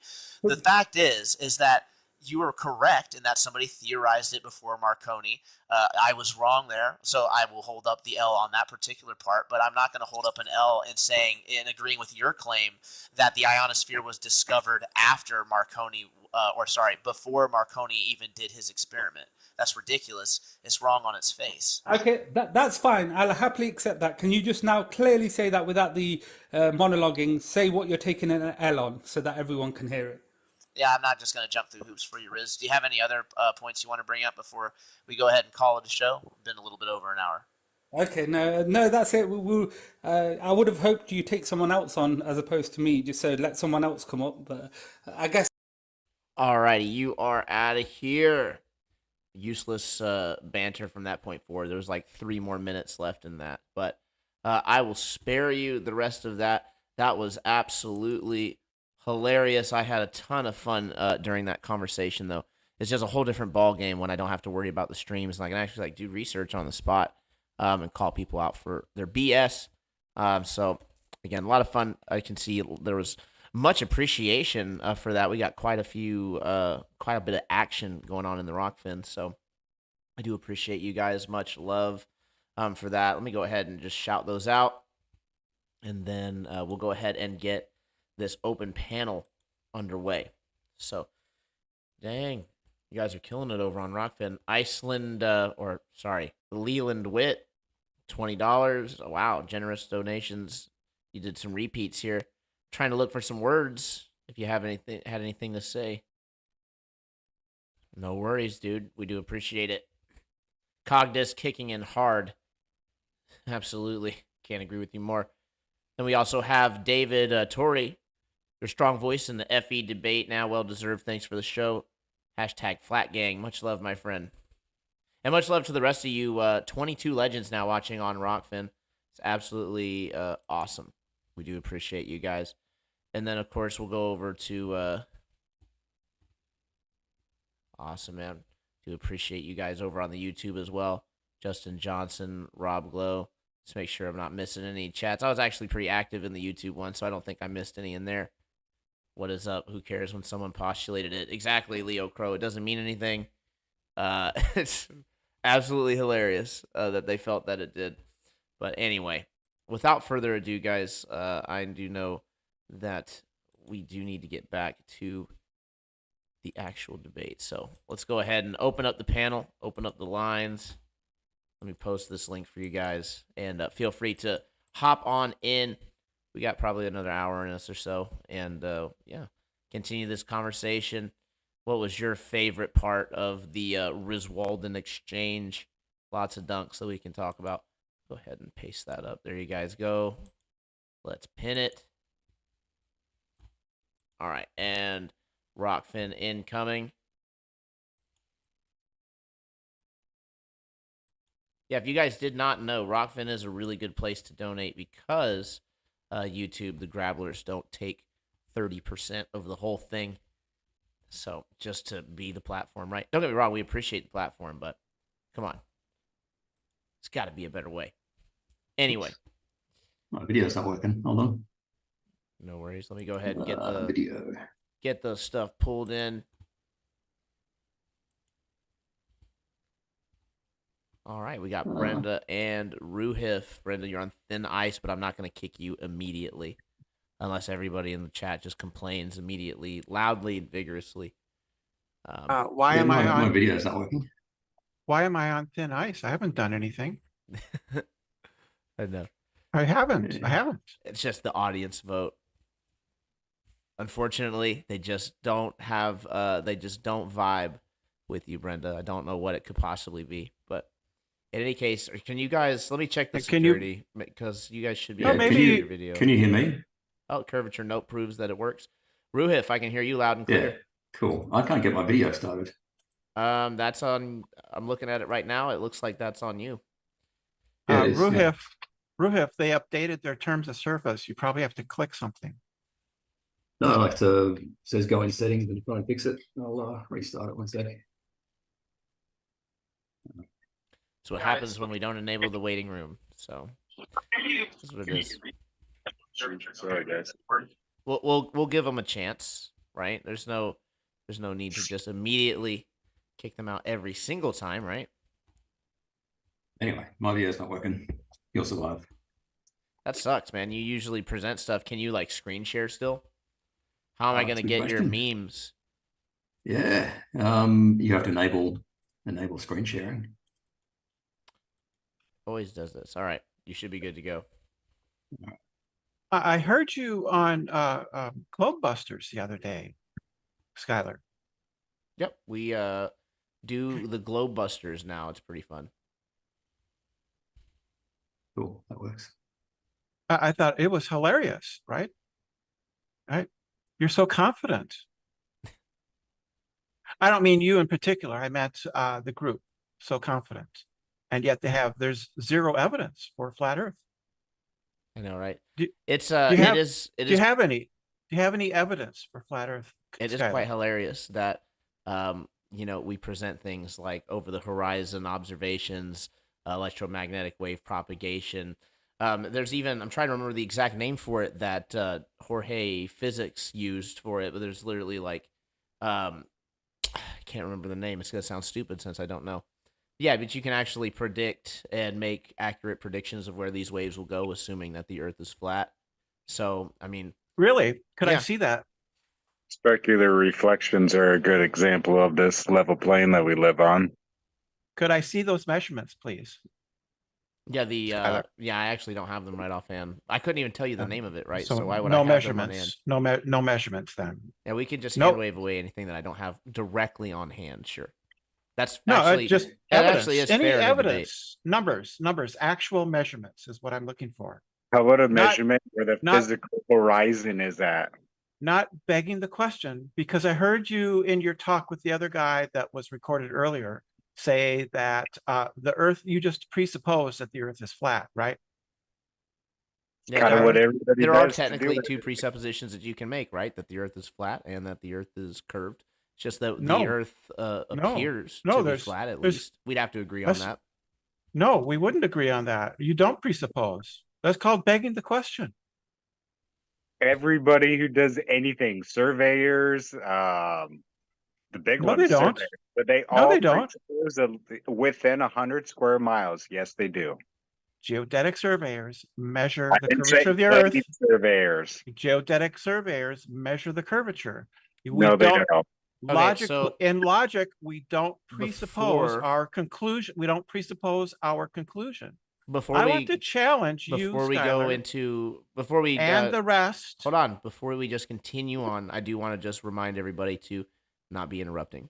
But go ahead, Brenda. Right. So when we make logical arguments, we do not presuppose our conclusion. So if you presuppose the Earth is flat, that's called begging the question. It's a fallacious argument. Okay, so is there an argument like that for the globe proponents? No, we don't assume the shape at all. You don't assume the shape at all. How do you know Correct. that the Earth is a ball? By observations. Which observation specifically? Ships going over the horizon. So your claim is that ships can only disappear bottom up because of a physical obstruction? And that physical Yes. obstruction Yeah. has to be the curvature of the Earth. When ships go over the horizon, they are obstructed by the curvature of the Earth. Okay, but what distance Right? does that happen at? Various distances. It can depend on the weather conditions But like, what's and the the height of the observer. what would Right. be? So do you have an observation of the flat Earth? Well, that's what we're getting at, right? So No, we're talking about globe Earth. You're trying to talk about globe Earth. Do you have observations of flat Earth? an observation of flat Earth would be an observation where the curvature obviously does not work, right? So No, in No. no, observation that of wouldn't flat be Earth. an No, observation of that would would not be- be an observation. Of course not. that Of right. course not. That would be a fallacious argument, wouldn't it? It'd be absolutely fallacious to say that because we don't see curve, that means it's not curving. No, it'd be a fallacious argument to say that if the Earth, we don't see curvature, therefore it's flat. That would be fallacious. But Right? why would we assume the curvature though? Just because things are being blocked Again- due to optical again, effects and If I don't see, angular if I, size. Skylar, if I don't see curvature, can I logically deduce that the Earth is flat? You could. No, you can't. That's called affirming the consequent. It's a logical fallacy, Skylar. But Right? hold on. But boats disappearing, the way that boats disappear over the horizon is not a reaffirming the consequences, not a begging the question at all. It's an observation, Skylar. But it's not an okay. So here's the thing: we could go with that. This is a legit observation if there was a set, repeatable, measurable distance that we see the boats disappear at. But this, admittedly, is not the case. No, all we need to do is to observe obstruction. Well, You already called out that the ships disappear at different distances. All we need Yes. to see is that there is obstruction. So, are you in the camp, Brenda, that there would be no horizon at all if the Earth were not curving? Right. That's logically necessary because horizons are created by the obstruction of the curvature of the Earth. That's actually not accurate, though. No, that's not. That is true, right? So the reason why we know that that's not true is because you can actually model this in a computer program, right? When you put two planes, right, one above and one below, there's still a horizon. What's up with that? That's due to perspective. Perspective Right. is not obstruction, Okay, right? I agree. What? With you. I agree Things with you. getting smaller. Things get smaller in the distance, but they never disappear. They do. We're talking about obstruction, partial disappearance. May I paint the because picture? just want to finish my sentence. We're talking about something partly disappearing because something else is in the way. That's not perspective, Skylar. Yeah, That's obstruction. Yeah, so here's the problem. You're trying to pigeonhole one aspect of optics and try to act like because it doesn't work for this one aspect, that means that it's not going to work for your explanation. And I actually need to tell you the full explanation, right? So here's the thing. Yes, perspective is a thing. Things do, in fact, get smaller. Things also drop and rise depending on their relative position to your eyes. They never change. They never Hold on. change their position due to perspective. Hold on. Oh, well, okay. To the observer, optically, you're going to claim that objects do not change their position based on where they are at to the observer. They don't move. They simply get smaller in the distance, right? So if I would agree with you that physically, right, it would not move if you have an object, say, in one spot, and then you move away from that object, right? But are you trying to claim that object isn't optically moving to the observer? No, I'm saying it's not physically moving. Okay, well, I'm not claiming that it's physically moving, right? I'm claiming that it's optically moving. So here's what I'm trying to get What I'm at. talking about is obstruction. I'm not I know, I'm talking trying to about get perspective. I'm trying to get there, though.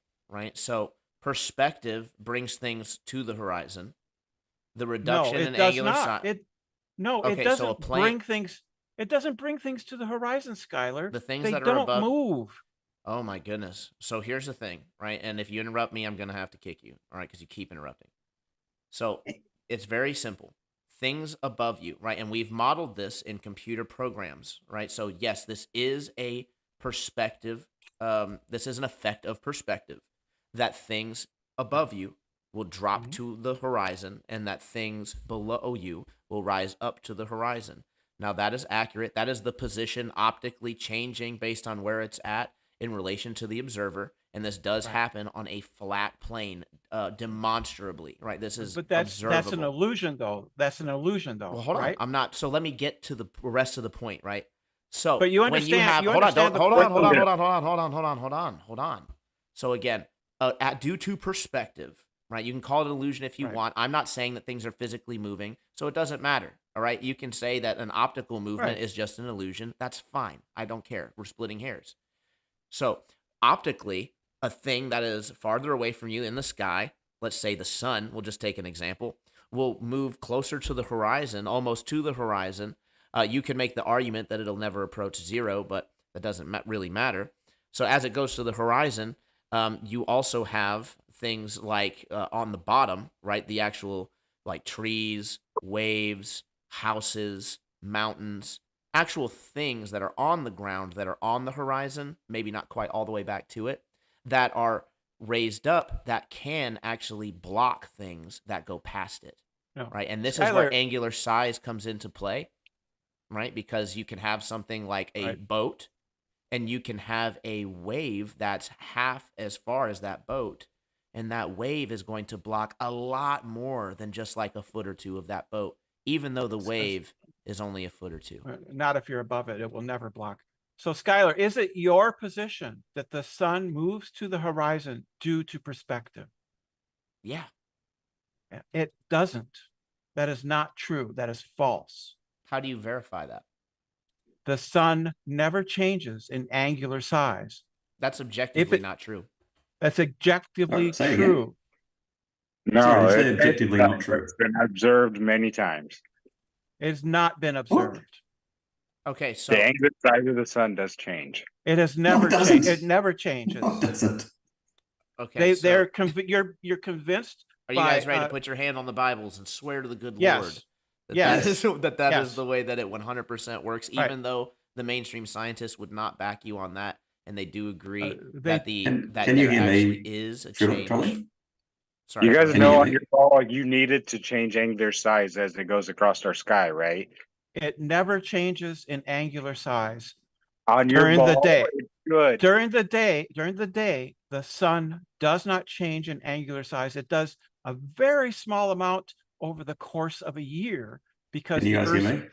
Yes, we can. Yes, you can. There you go. Sorry, I've been talking for a little bit and my thing's not lighting up. So, yeah, sun does not change angular width all day. And it should if we lived on a I just space ball. well, I don't want you No, to no, it obfuscate away, right? Because you guys changed your claim. You first started with No. the claim. Hold on, don't just say no. You did start with the claim, and you can say that you misspoke. That's fine. But you did start by saying that the sun never changes angular size, and I was ready to jump all over Correct. that because that's not true. That's true. It No, changes it is throughout true. the year. Well, in the It is mainstream true. model, it changes throughout the year, right? Yeah, but During the it does day. not. During the day, Skylar. Okay, but During so the you day. didn't clarify which it was. You just said it never changes angular size, and that's objectively Yeah. incorrect. But now that I'm done splitting that hair, right? Because that really doesn't matter too much. I just want to make sure that we're being It does matter honest, because right? if it was true that the sun goes down to the horizon due to perspective, it would necessarily have to change in angular size. The sun it does does. not change in angular size. Therefore, it cannot It's be been measured. caused by perspective. It It's is been measured. caused by the rotation of the Earth. It's been measured in pixels Show it It to is- us. Show with a us. solar flare, or sorry, solar lens. Solar filter. Yeah, solar filter. Yeah, you do need a solar filter, yes. Yeah. So this observation was done. There was a person who did a time lapse video, and then they actually took the pictures of the sun in those time lapse video, and then they stacked them right next to each other, and then you can count the pixels, and you can see objectively that the sun does in fact change angular size a little bit. And here's the thing, right? Because you can move the goalpost and say, well, it doesn't move down to a dot like we would expect it to see, and blah blah blah blah blah. The thing is that the sun we do see in a like personal dome, right? So the sun, as it's risen to you, as it's setting to you, and as it's right above you, is actually all at the same distance. So we really wouldn't expect it to change angular size by that much anyway. What is the mechanism that causes the personal dome, Schuyler? Your eyeballs. When you say personal dome, do you mean the coordinate system or something physical? No, he means perspective. Walter Bislin. He means Walter Bislin's. It's the perspective dome. It's very simple. There's no such thing as is it a dome. thing, or do you just mean the altitude azimuth coordinate system? It's your ability, your ability of your eyeballs to see. Your eyeballs cannot see forever. That's not make any sense. Yes, that's just gibberish, honey. When you say the personal I dome, would suggest look into how your eyeballs see. Okay, so we see at hyperbolic space, anti-crepuscular rays prove this. There you go. No, they don't. What are anti-crepuscular rays? Those are the rays that are behind you when you're facing the sun. Right, what do they look like? They look like they're converging on the distant horizon behind you. Right, and then they also converge to the sun that's in front of you, right? Yes, right. That's they're not parallel. Yes, they're Right. parallel. Right. Schuyler. What does that look like, though, to the observer? It looks like they're converging at the horizon. Does it look like those rays of light are bending around you? Maybe. Curved? That's exactly You what mean I'm talking curved? about. That So yes, exactly. that would I'd say be no. that No. would be even if that was true, Schuyler, that would be psychology. We're not talking about psychological Oh my goodness. perception. We're talking about objective perceptions, Oh my objective goodness. facts. Objective perceptions. Psychology. So we're dealing with. Psychology is not. But you haven't brought up. real. So you didn't bring up anything that didn't deal with psychology in the way that we see. You specifically brought up optics the way that we see. You haven't brought up like a theodolite or specific tools or even any way to go away from the psychic. So why would I think that we're not talking about the way we perceive things? So, Schuyler, I make very different arguments than a lot of the other people here, like Ruhif and others. Those are people with engineering backgrounds or very STEM-worthy backgrounds. I make conceptual arguments. So I made a logical argument, right? So objects on the horizon are obstructed by the curvature of the Earth. No, they're not. They're obstructed by other things that are on the ground, that are in the background, like waves, trees, or houses. That's a claim. Support your claim. I mean, there's literally, you can see them, and the things are blocked. There, claim supported. Oh, you can see the that waves. doesn't- You can't see the bottom of the boat. If Claim you're supported. above the wave will not block your vision, Schuyler. Yeah, if Speaking you of the keep bottom rising of up, boats, you'll be able to keep seeing further and further. So how far away can you actually see raising up before it's like it's too much? You're not going to be able to see the boat anymore because of actual curvature. The very fact that you can see further when you gain altitude is predicted by the Earth being a globe. It's also predicted by increasing your field of view as you raise above a flat surface. Absolutely. No, absolutely false. That's not how geometry says the person works. who thought there wouldn't be a horizon if we were on a flat surface. There wouldn't be a agree with that. horizon. Yeah, there's no horizon on a flat surface. I think that's a ridiculous talking point that you guys should probably move away That's from. just incredulity, Schuyler. Do you have an argument? No, it's not incredulity to know that there's an objective fact that we can demonstrate a horizon would be created with two flat surfaces in a computer. Go ahead. Go and ahead, therefore, do it. And Go therefore ahead, it do stands it. to reason. I Go don't ahead, have the do it. I don't have the Do software it. right on me.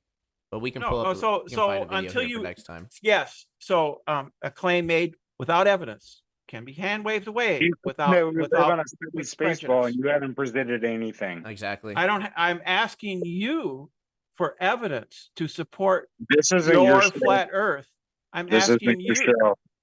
Well, I'm Brenda's best evidence, probably. so the point is welcome that to the show. flat earthers Thank you. claim that the Earth is flat by presupposing it's flat. That is logically fallacious. I would like a logically sound and valid argument for the flat Earth. Either that or measurements. The horizon is flat. No, it's not. No, it's not. When have we seen the horizon not be flat? It's a good question. Spike and Science that put out a video the other day, which I've been trying to get across to you guys for a very long time. If the horizon is a circle around you and it is below horizontal, then it is necessarily curved.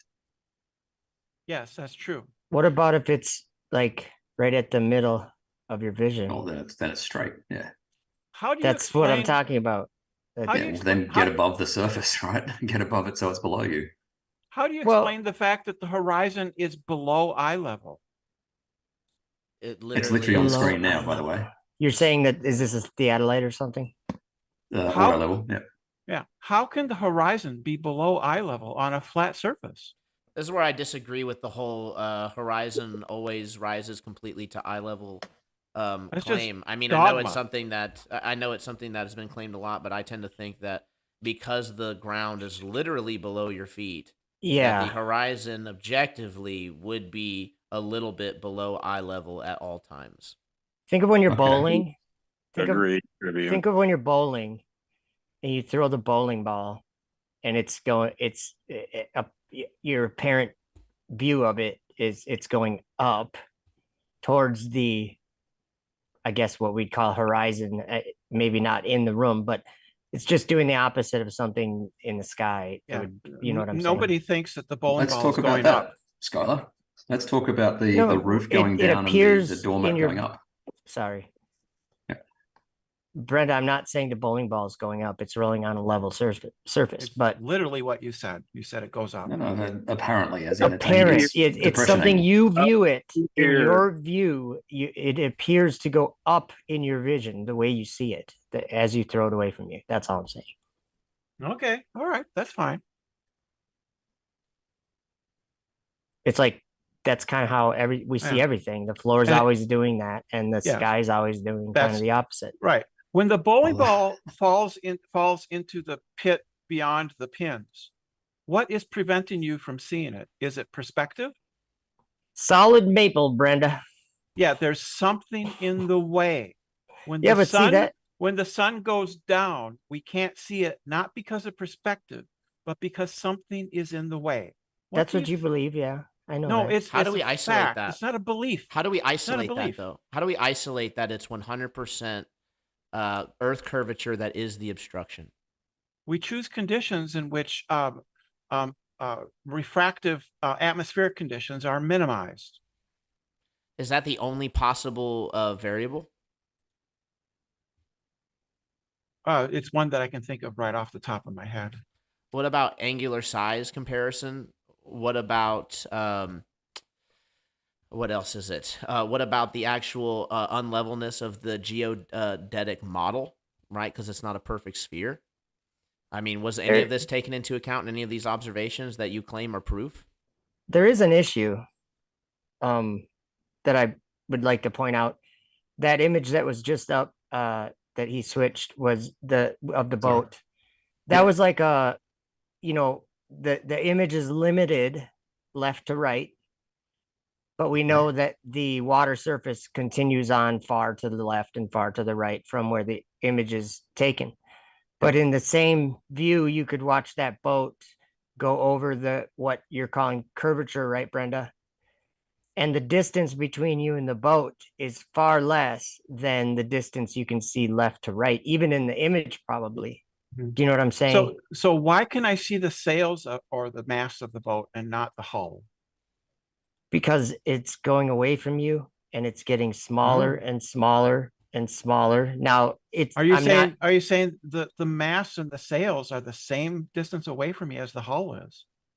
Yeah, Oh, but the yes, but hull they is don't have the same getting field of covered up view. by waves and anything that's No, on the I'm ground. I'm above the waves. Are you There's familiar with the angle of incidence? You can be above the waves, but the waves close to you are not going to change size, but the angular size of the boat will shrink to way smaller than the size of those waves that are not going to change size. Do you they get what will- I'm saying? I understand the argument. It's Okay. false. It's false because you are above those waves. Those waves will never obstruct your view. But you're looking at something that is in the same surface as those waves.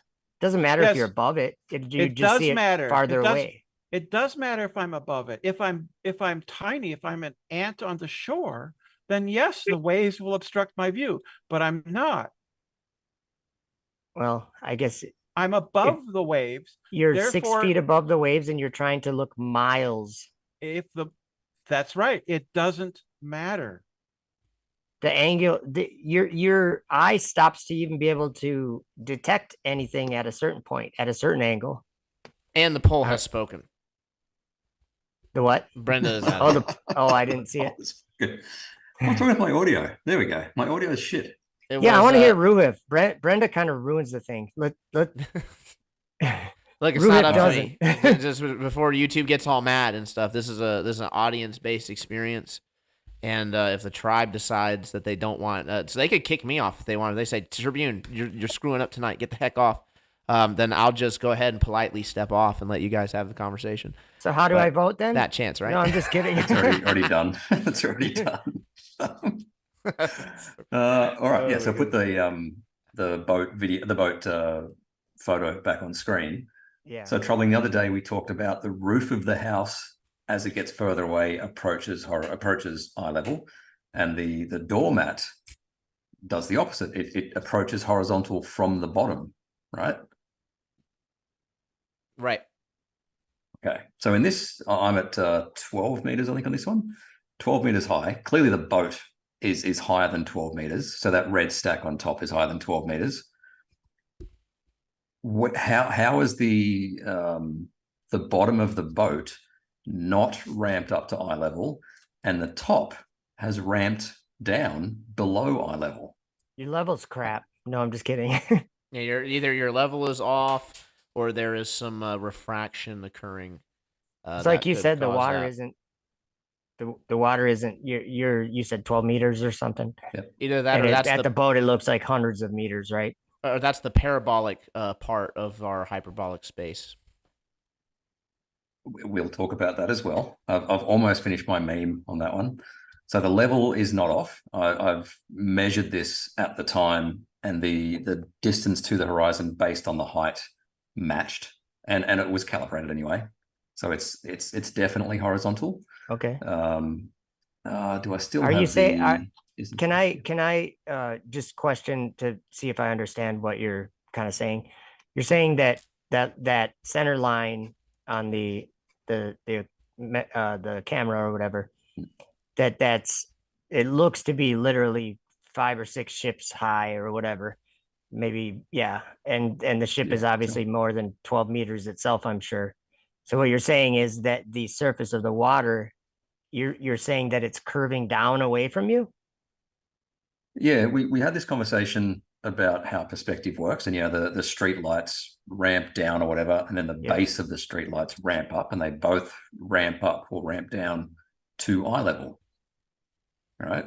Is it so the question? No, it wasn't measurable eye level. I was actually pretty clear last time too that it doesn't go all the way to eye level, that it's going to be slightly below, because that's where the actual hard line is that's creating the horizon. Because obviously the sky has to merge with something, right? So, and that something is going to be actually below your eyes. So, yes, the things that are on the ground ramp up, but not all the way to your eyes. Meanwhile, the things that are in the sky can actually ramp down past eye level because of the field of view. Why? Because the hard line of the horizon is actually below your eye level. So it can go all the way down to that horizon line. That's restating your assertion. No, it can go all the way down to the horizon line. So that horizon line is below your eye level. That's where it can go to. So that's why it can go below your eyes. That's where it actually is. Completely circular. Why is it below? Why? Because you're standing above it. Yeah. Right. Okay. If I turn upside down, is it going to be above my eye level? Yes. And then everything will emerge, and then everything will then be doing that above your eye level. Wherever that hard line is going to be where the horizon is created. By definition, we could call the sea. That's circular questioning right there. That's at the ocean. The hard line would be at the ocean, like in this picture. The hard line would be the water surface that we're seeing, right? Yep. Yeah. So you're like Ruhif, am I understanding you saying that the reason why the ship is low is because the surface of the water, you're only 12 meters, but as it's going to the ship, it's going down. Yep. Like significantly down. Yeah. Okay, I have a question for you. If you're 12 meters above the surface of the water on a 25,000 mile sphere, what's your tangent line with the horizon? What's your horizon going to be like, or the distance? You know what I'm saying? I can calculate it for you, but I mean, in terms of measuring it, that would be how far away that boat is, or what?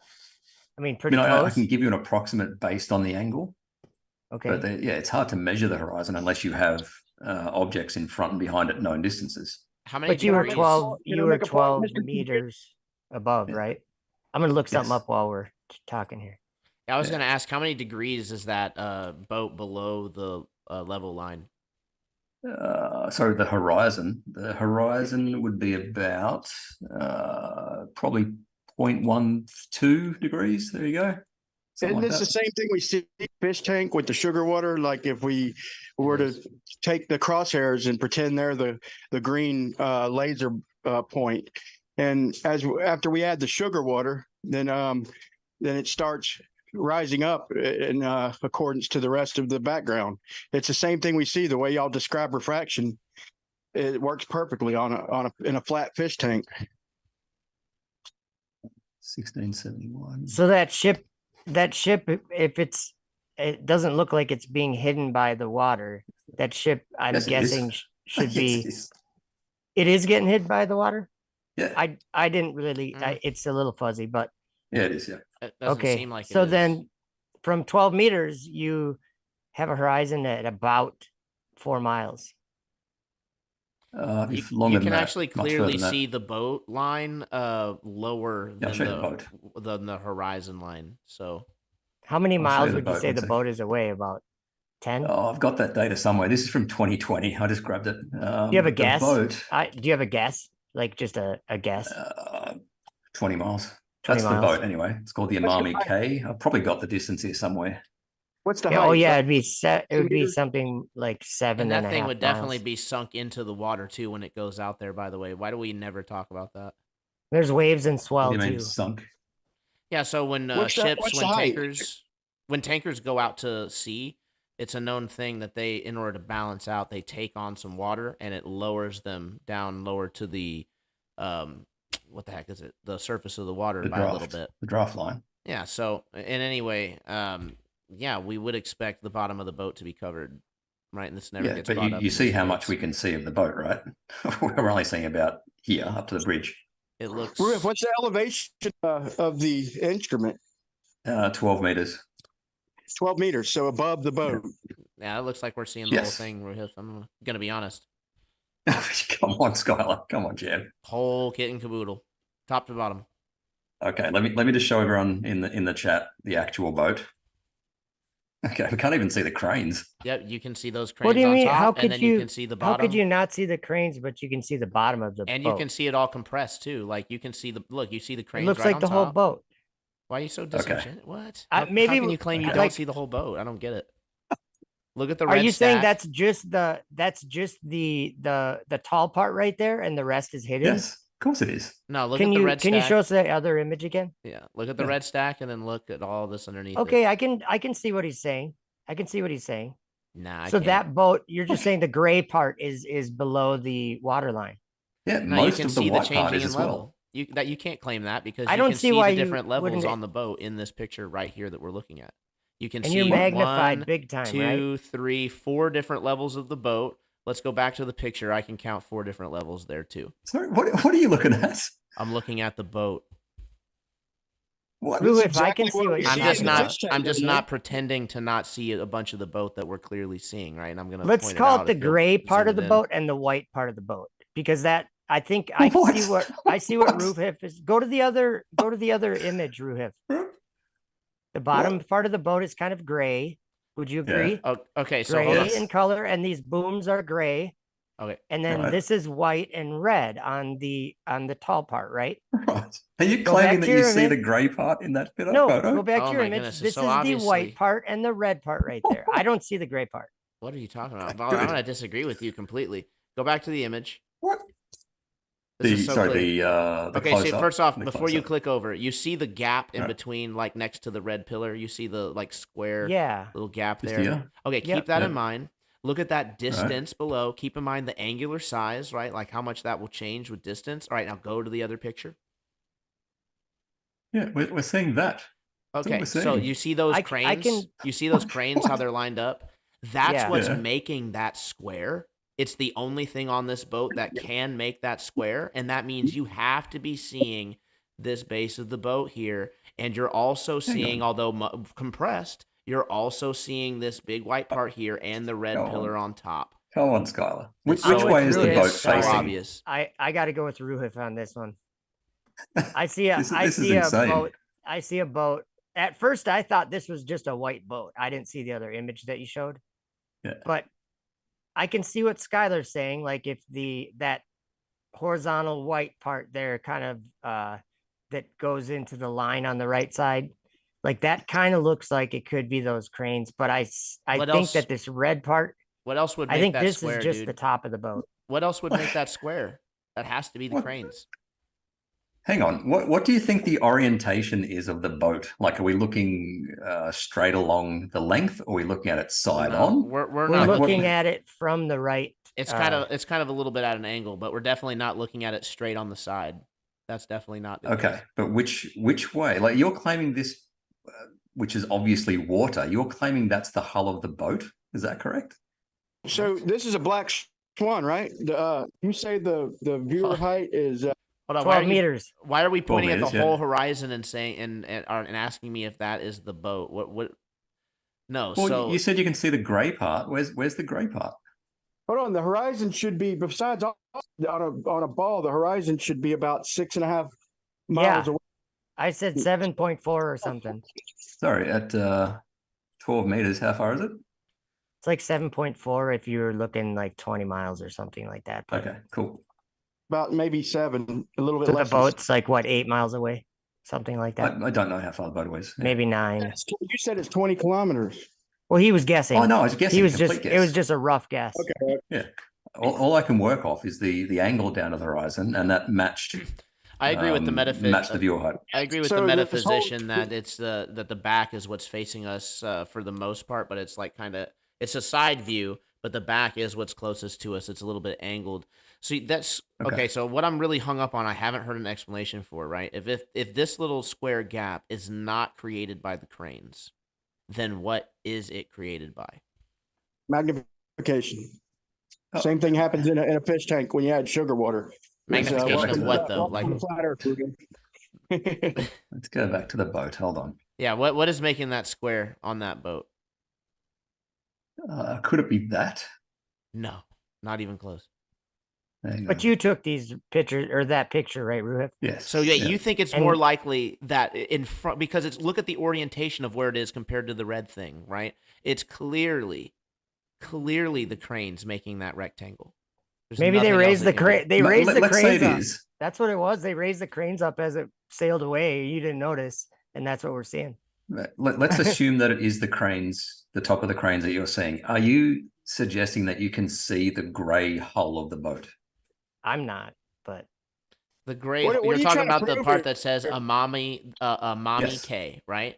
Yeah. Can you Yes. see that Yes. in this image? Yes. In the photo? In the photo? Yes, In I'm actually my looking photo? at a zoomed in version right now. Shout out, Run Boston Bear. And yes, there's nothing What? else that can be. I'm literally looking at the curved What? front of the ship. What are you doing? I joined about? Go back to the Late. go If back you're to the trying to ship. prove You can this even see here- the angle of the. Yeah. It's so funny. Like you again, Trouble. you have the rectangle there. You have it in the right spot in the orientation of the red pillar, and you haven't even told me what else it could be. And there's clearly this huge rectangle below that you're just claiming we're not seeing. So the red part, the bridge of the ship is at the end of the ship. Okay, Correct. it's at one end. Yeah. Cool. Okay. the Now, light which end so it way sticks is up the higher. Is the hull facing left or is it facing right? It's hard to see. It's a blurry picture, man. Okay, just You pick don't one. know. You said you're guessing on the distance and everything. I mean, are you trying to prove something here with guessing? I do have something that this brings up though. This does bring up something. If you're saying that the hull is hidden, Ruhif, or am I saying that right? The gray part, the bottom part. Yep. Yes. If that's hidden by the water or the curvature of the earth, then the 8 miles that we see left to right is a perfectly straight line. So I'm just saying the distance to the boat from 12 meters, you can clearly see a straight line left to right that's farther than the boat is away from you. Okay. So how does that not have curvature? Right. Well, it's a very small angle field of view, right? So it'll be very, very close to straight. But I think you missed what I said before. If the horizon is the same distance around you, right? It's a circle around you. I assume that you agree with that. Well, if you're standing at the ocean, it's wherever that water line is, right? But if you're on a boat in the middle of the ocean, it's the same it's a around circle. you, right? Yeah. But if you're still above straight the water, no. If the horizon is below you, which it is necessarily curved. All right, that's not a. So you're saying the horizon is to the right. Okay. Well, I don't get what's his claim here. I'm hearing us making excuses for something. He's guessing the distance and guessing the height and all this stuff. Well, no, he's got a level. He has a level on the image here, and he's saying, look how low it is compared to what eye level is from 12 meters. The observer height's definitely 12 meters because I did actually measure that. Like I did differential leveling to get it. The nearest Can we see that? benchmark was a fairway way. Say again. I mean, I trust you, Riff, but I would like to see it and to make sure it was 2020. I mean, I can tell you, I can show you where it was. Why is it 2023? I'm gonna pause. That's so 2020. Why is it 2023 and we still don't have the from the globe side the very measurable, predictable, and accurate disappearing and rate of disappearing that we would expect to see for the globe Earth math? Because it only exists for people like Baller Joe, who believes in the space station, that it's falling around a globe in a perpetual dark abyss. Like, if you think about it, there's like people are believing like one of two things. They're either believing in like space and all the orbits and curvature, and you can't have orbits without curvature, and everything in the solar system, we're orbiting the sun. All of that stuff is completely the opposite of what a lot of us are calling truth. And one thing that we all agree on, it seems, I'm saying the people seeing what we're calling truth, is that something quite powerful created this. Ruhif, did you do this one yourself, or are you using No, it's mine. I'm trying to find the actual is this the Amami K? What's that one? There we go. So stick that in there. I just think it's like a very crucial subject that we're talking about when it comes to what we believe, I think. Be right back. Hold it down. Hold it down. It was 24.8 nautical miles. Okay. Wait, say that again. I'm sorry. The ship was 24.8 nautical miles. All right. Well, welcome to Flat Earth, bud. Yeah, welcome to Flat Earth. Why? Because of your horizon, you wouldn't be able to see your ship. On a spherical ball of 24,901 miles, there should be a physical horizon no further than 3 miles away from a 6 foot tall individual. 6 foot, yep. There's math, there's geometry to the 6.5 miles should be the geometric from 12 meters curve of your ball. Yeah. And well beyond that, right? The horizon. Didn't we say it was like 7 or 8 miles? But you said no. It's actually a little under 7. I think I found 7.4. So the horizon's out there by the boat. So it's 4 times, almost 3 or 4 times further than it should be if we're on a ball, right? And if it's 24 miles, how did you get the? It's going to drop the height of the boat, at least. Brian, how did you get the distance to the horizon in that photo? It's by measuring 1.22 the square root of observer's height. In the photo, how did you measure it, not calculate it? I'm just You said observing it. 24 miles, right? Or The 12 boat is, meters. yeah, the boat. From 12 12 meters. That's how you 12 got meters it. observer. Yeah, 12 meters. I don't have a very good screen, but so is the horizon like way in front of the boat? On a globe, Yeah. Ruhif, on a globe from any height, if you have a line of sight, it will become tangent, like at the supposed horizon, right? Yep. Yeah. So that's Oh, all. shit, I've got to go in like 2 minutes. On a Sorry. sphere of a certain size, it's just like it's simple geometry. If you just think of a circle, Yep. and if you make a point on the circle from the center and you go up higher than the surface of this circle or whatever, the outside of the circle, and you draw a line. Goes up. Could I ask him? I know he's only got a couple minutes. But, oh yeah. I'll stay out of it. I'm just listening to you guys. So something before he has to go. It's a little bit of a change, but I'm not gonna be able to stick too much longer either myself. But so you I heard you on a stream here with here at Tribune. It was about a week or so ago, and you made the claim that when I made my video of Orion visible 24, every month of the year, that you were right that I did move locations to give a better view of it, but I didn't have to. But you said I was at the poles, and I wasn't at the poles, so I did a follow-up video, and from 4 degrees south, which is right underneath not Rigel or Betelgeuse, one of them one of the ones in Orion's belt, and so I showed every month of the year from right by the equator. So because you were saying the reason we could see it is because I was at the pole. So now that I've done it from 4 degrees south latitude, right by the equator, what's your explanation now? I'm just curious. Yep. Orion was very, very close to the horizon when it was still twilight, which means you may see it in stellarium, but you're not going to get a photo of it. Then after you went through that, you didn't do mid-June, by the way, which is the big thing. Mid-June is when the right ascension of Orion matches the sun, right? So it's literally behind the sun. Dude, I did a video June 17th after they said I couldn't do mid-June, didn't I? Yeah, but where were you? You moved. You moved. 4 degrees south. What are you talking about? No, you didn't. That was not from 4 degrees south. That was not from 4 degrees south. Okay, so you're taking back. So I don't have to be at the poles now, right, to see it every month. You're taking that back at least. No, if you to see it from like mid-June, you have to be close to the poles. Yes. Okay, so if I'm right by the equator, there's just what, a couple days now? Are you claiming just a couple days that I can't see that? See, because I'm under the impression if the light's parallel coming from these stars and coming from the sun, hey guys, am I in here now? Where on earth I'm at, Yeah, it should be behind the sun completely. All right, take it easy.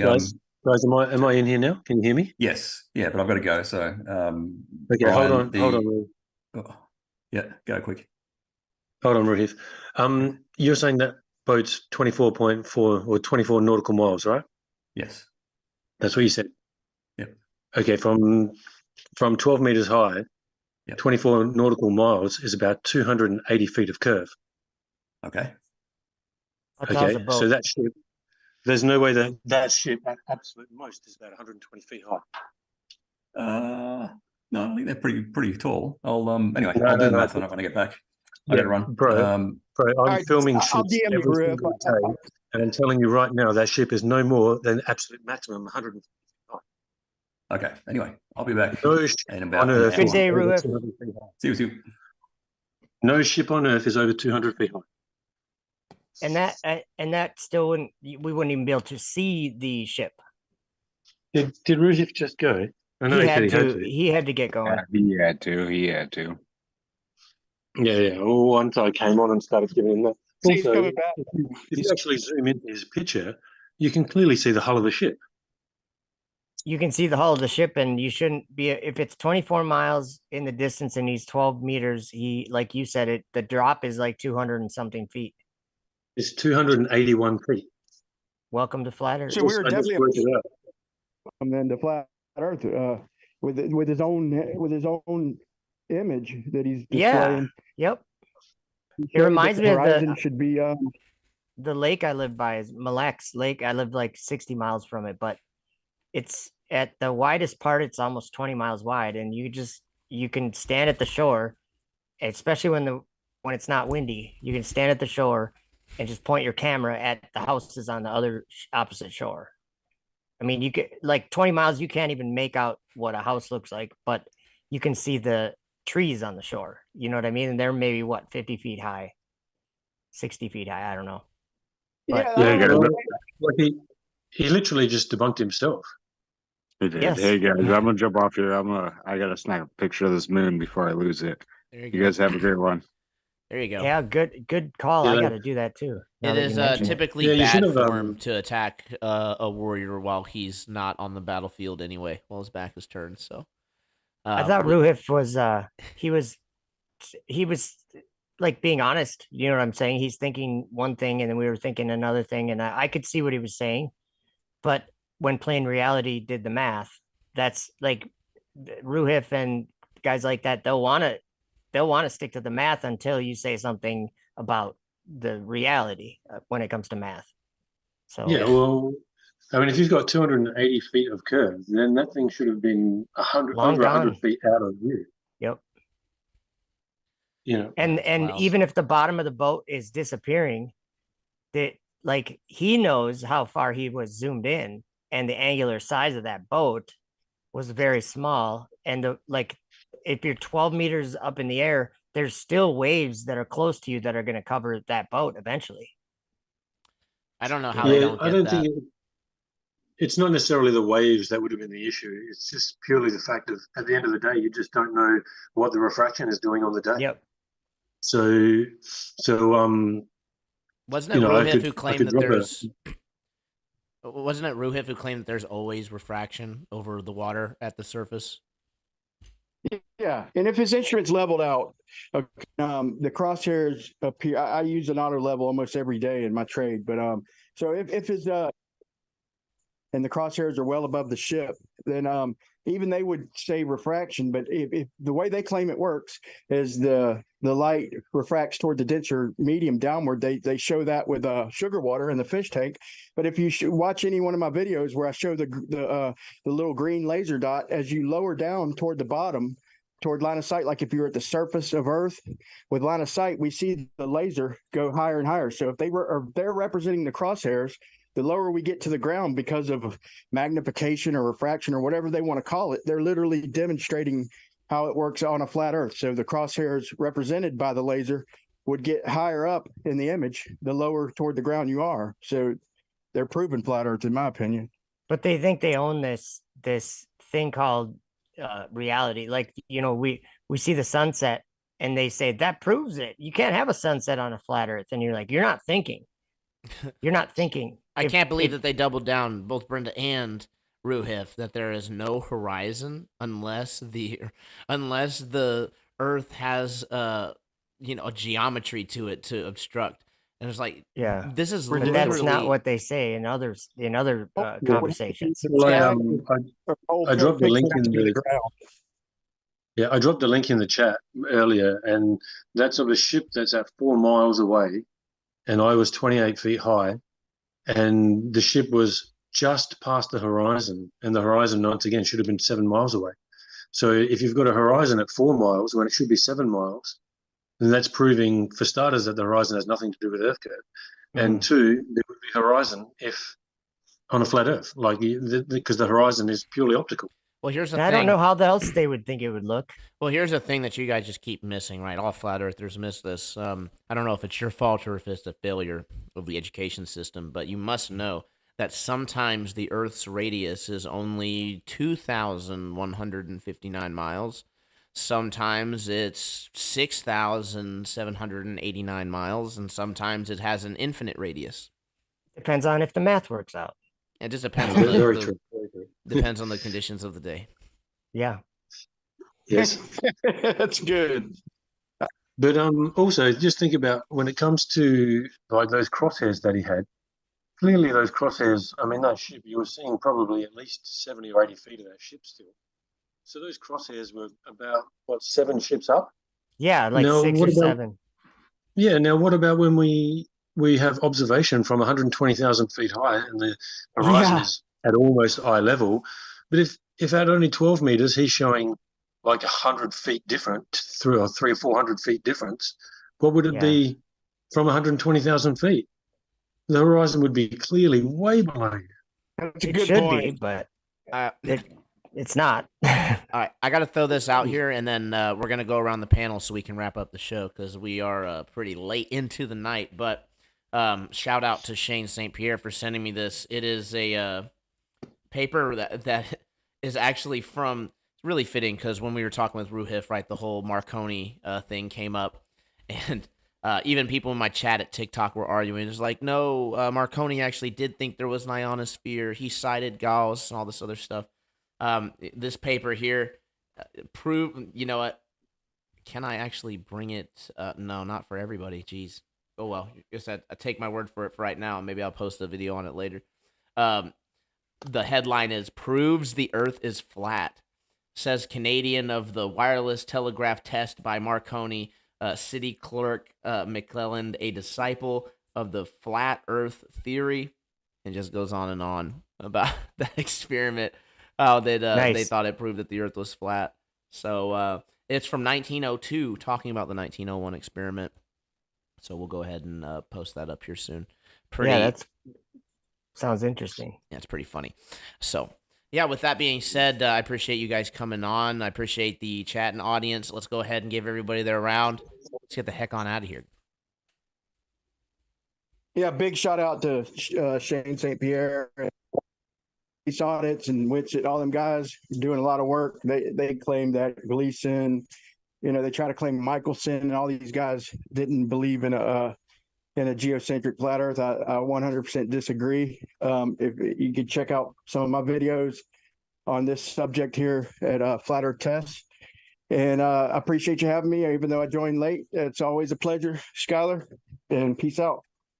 Peace out, Brian. It'd be really funny to see something in like 30 or 40 years trying to claim that Jeranism wasn't a flat earther at all, or Bob Nodell or any of the other people who have helped keep this thing going and helped bring a lot of information to the forefront. So those guys are legends.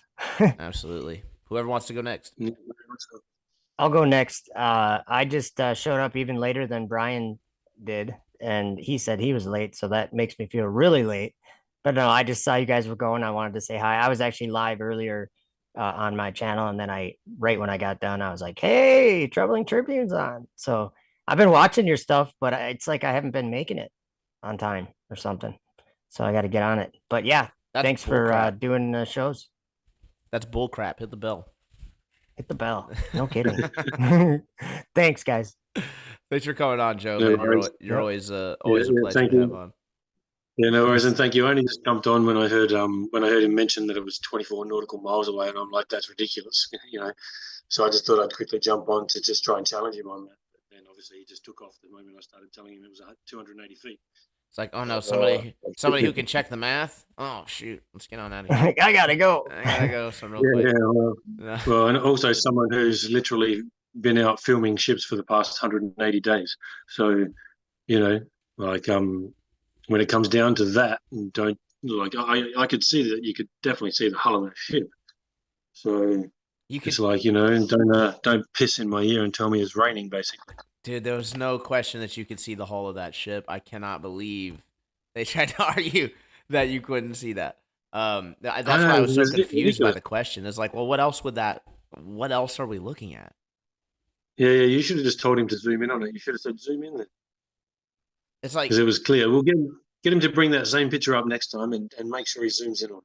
Yeah, for sure. And then say, clearly the hull's right there. It's right there. There's no need to. Yeah. There's no need to try to claim it's anything else. But I appreciate you coming on the Plain Reality. I look forward to going through some more of your boat footage and using this to prove out 100% data, if you will, of the lack of curvature, which somehow will probably still get hand waved away. But hey, it's really not for the Globe zealots.